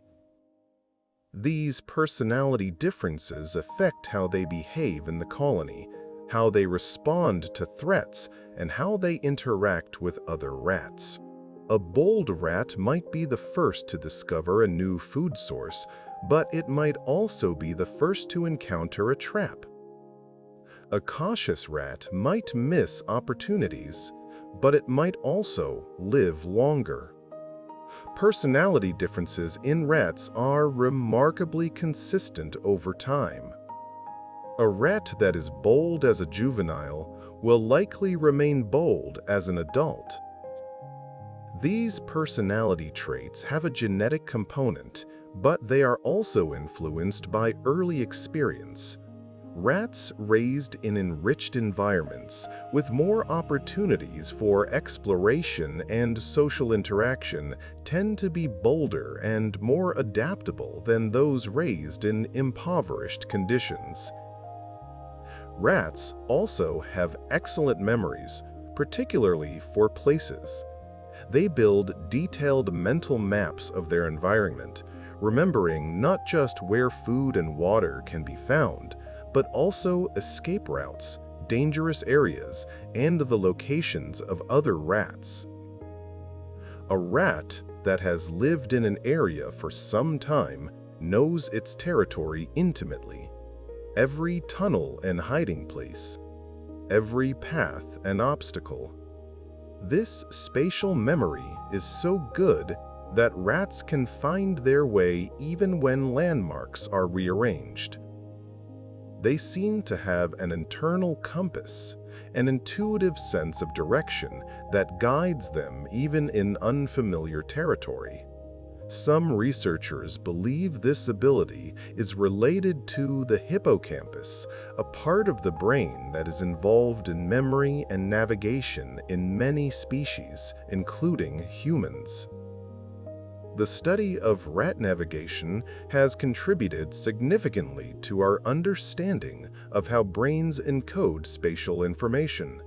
The discovery of place cells, neurons that fire when an animal is in a particular location, was made in rats. This discovery, which earned a Nobel Prize, has implications for understanding human memory and the diseases that affect it. Rats communicate with each other in ways that are only beginning to be understood. They make ultrasonic vocalizations, sounds too high-pitched for human ears, that convey information about food, danger, and social status. They mark their territory with scent, leaving chemical messages that other rats can read. They groom each other, play together, and sleep in communal piles, maintaining the social bonds that hold the colony together. The ultrasonic calls of rats are surprisingly complex. Different call types convey different information. There are calls that signal the presence of food, calls that indicate distress, calls that accompany play.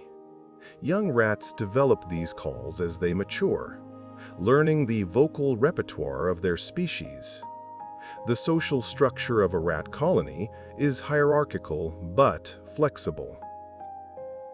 There are dominant rats and subordinate rats, and their positions can change over time.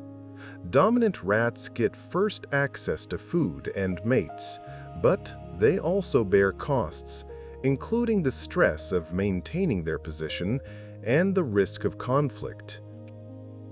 Subordinate rats may have fewer immediate resources, but they also have less stress, and they can rise in the hierarchy if circumstances change. Young rats learn by observing and imitating older rats. They learn what foods are safe to eat, which paths are safe to travel, and how to behave in social situations. This social learning allows rat colonies to accumulate knowledge over generations, passing down information about the local environment that no single rat could learn on its own. This transmission of knowledge is one of the rat's greatest strengths.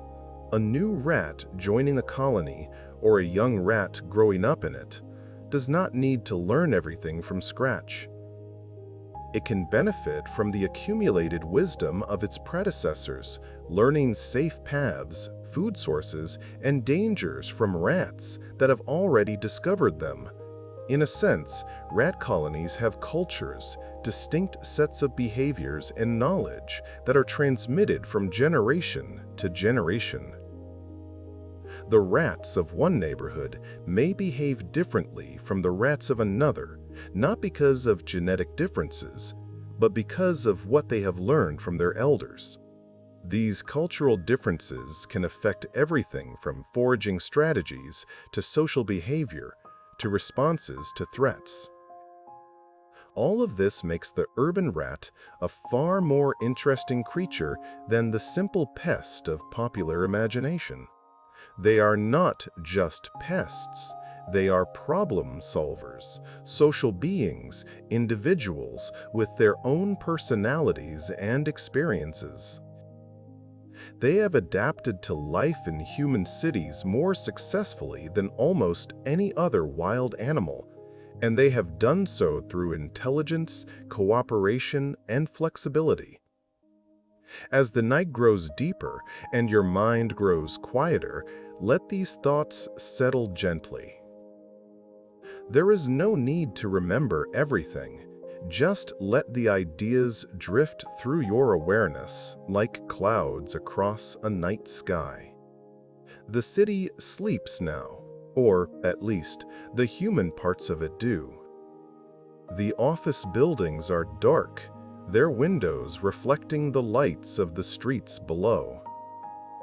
The apartments are quiet, filled with the soft breathing of sleeping people.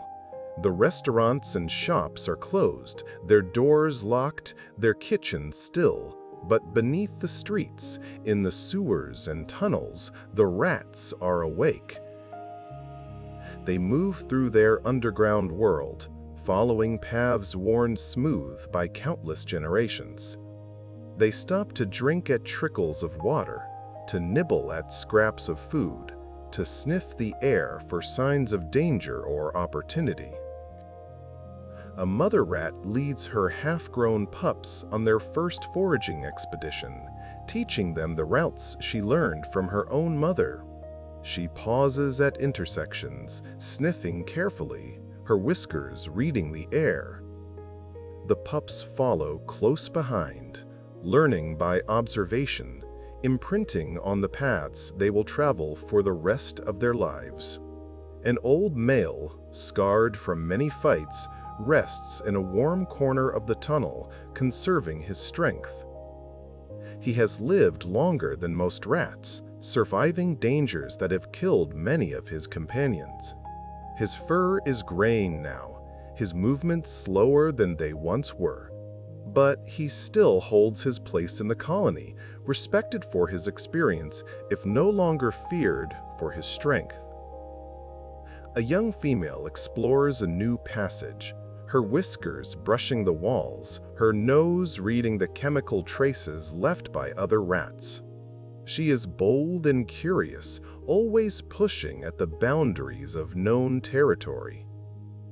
Someday, this curiosity may lead her to a new food source, or it may lead her into danger. For now, she simply explores, learning the geography of her world. This is the Rat City, existing in parallel with our own, sharing our space, but living a life almost entirely separate from ours. We walk the streets above, unaware of the world beneath our feet. They travel the tunnels below, unaware of the world above their heads. Two civilizations, intertwined for 8,000 years, yet rarely meeting face to face. There is something peaceful in this image. Two species, sharing a space, each living its own life. The rats do not hate us, do not fear us in any personal sense, do not wish us harm. They simply want what we want: food, shelter, safety, the chance to raise their young. In their own way, they have found a way to get these things, carving out a niche in the margins of human civilization. Perhaps, in the end, that is what coexistence looks like. Not perfect harmony, not a complete absence of conflict, but a kind of mutual accommodation. We take steps to limit their numbers, to protect our food and our homes. They adapt, find new ways to survive, and continue to share our cities. Neither side wins completely, and both sides persist. This is not the only way to think about rats, of course. They do cause real problems, and the efforts to control them are legitimate and necessary. But there is room, perhaps, for a more nuanced view, one that recognizes the rat as more than just a pest, more than just an enemy to be eliminated. The modern city is an ecosystem, a complex web of relationships between countless species. Humans are the dominant species, but we are not alone. We share our cities with pigeons and sparrows, with squirrels and raccoons, with insects and spiders, with bacteria and fungi. And yes, with rats. Each of these species has found its own way to survive in the urban environment. Each has adapted to the unique challenges and opportunities that cities provide.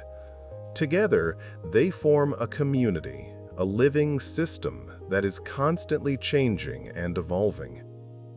The pigeons that gather in city squares are descendants of rock doves, cliff-dwelling birds that found buildings to be acceptable, substitutes for their natural habitat.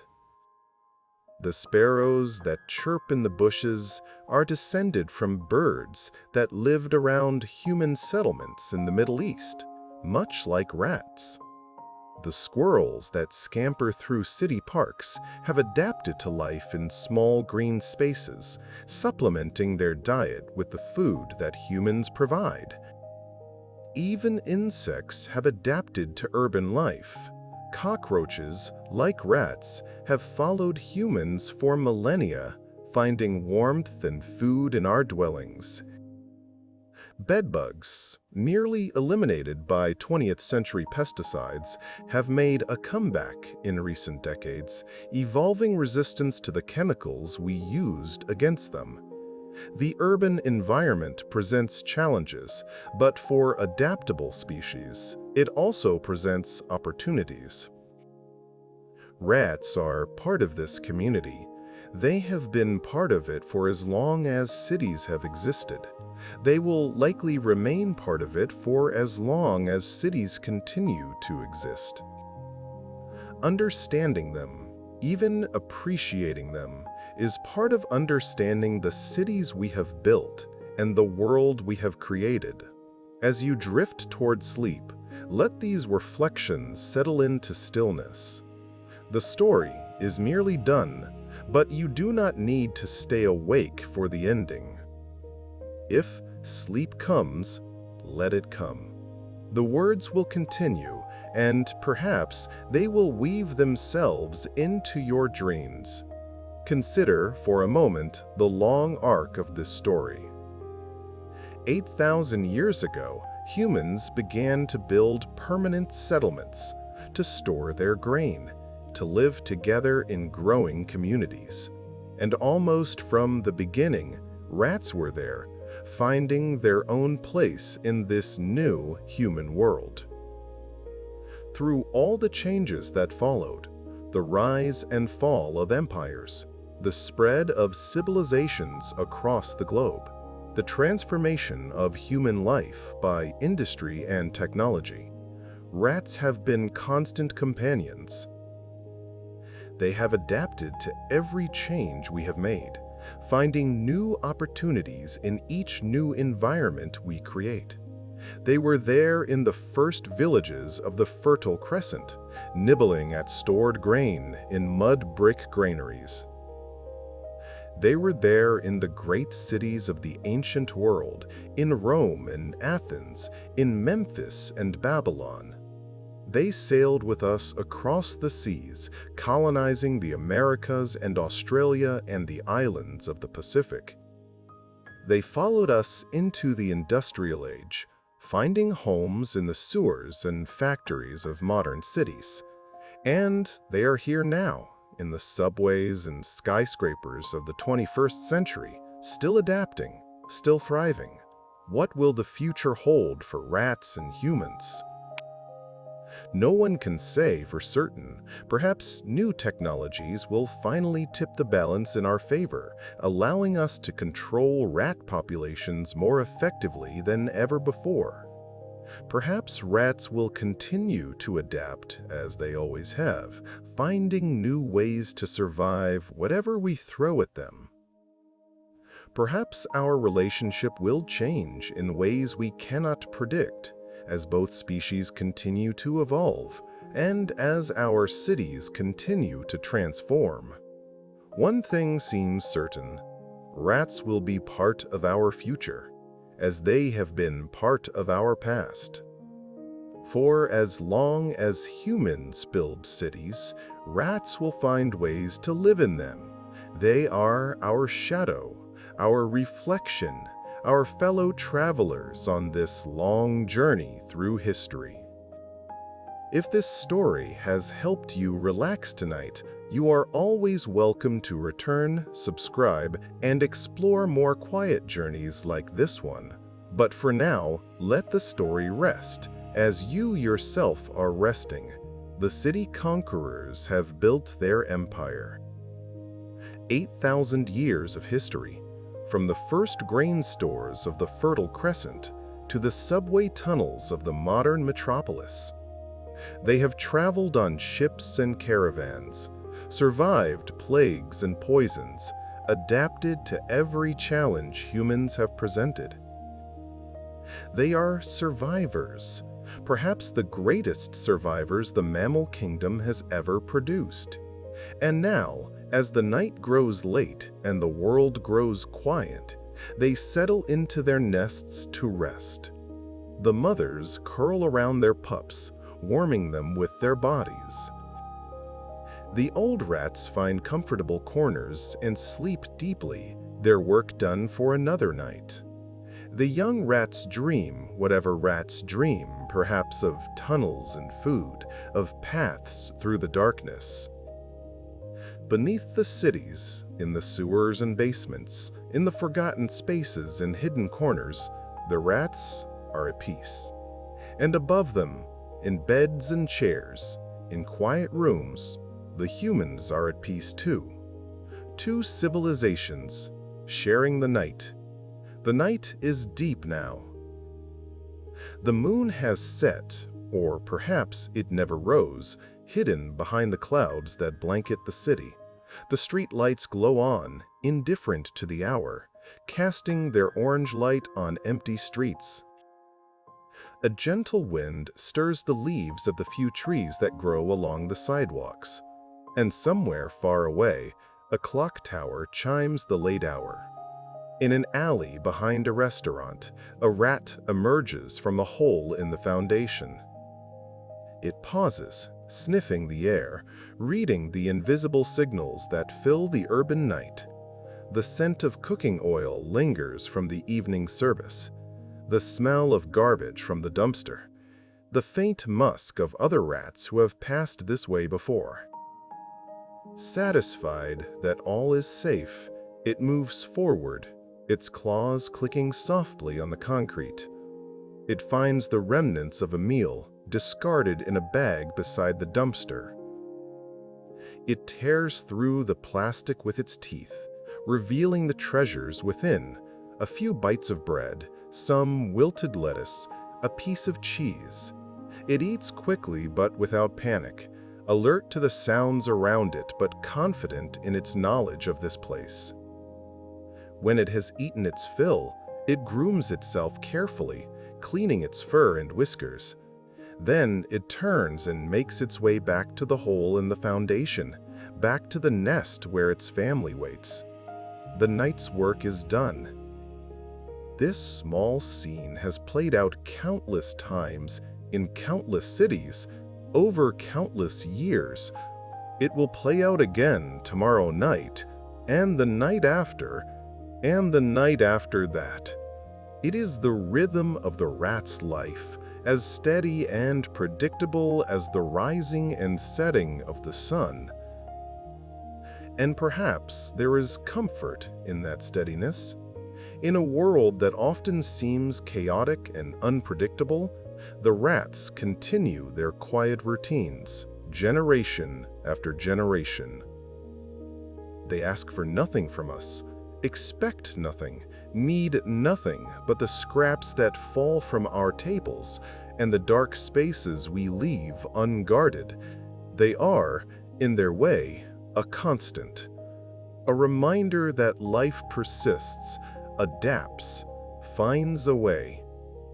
A reminder that the city is more than steel and concrete, more than human ambition and human activity.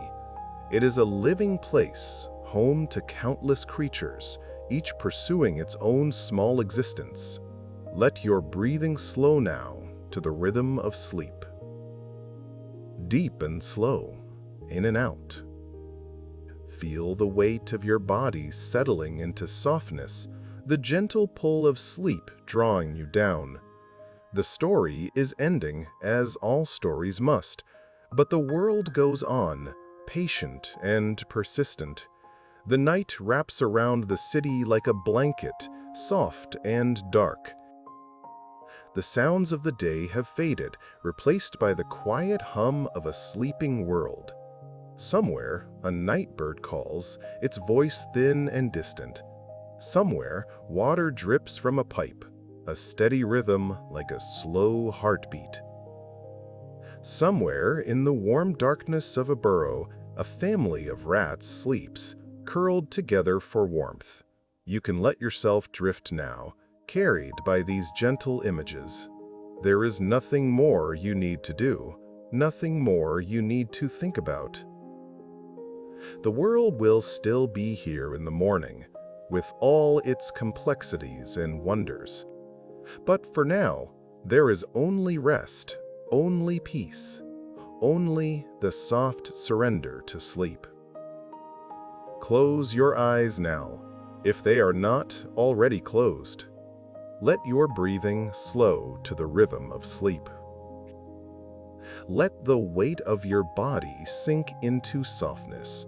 There is nothing more to do, nothing more to think about. The story is ending, as all stories must. But the rats will be there tomorrow, and the next day, and the day after that. They are part of our world now, as we are part of theirs. 8,000 years of shared history, and countless more to come. The ancient partnership continues, unspoken and unacknowledged. Two species, sharing the same spaces, each finding its own way to survive. It is not a friendship, not in any human sense, but it is something.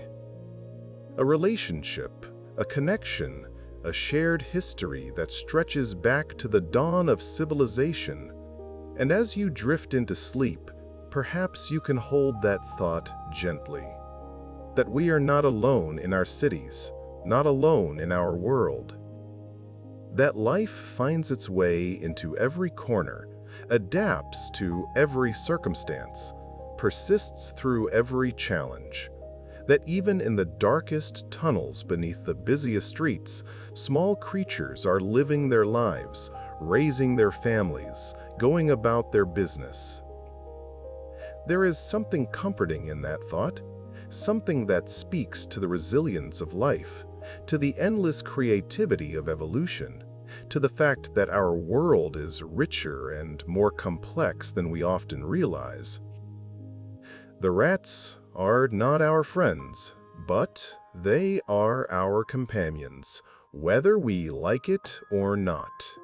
And they will be here, in our cities, for as long as there are cities to inhabit.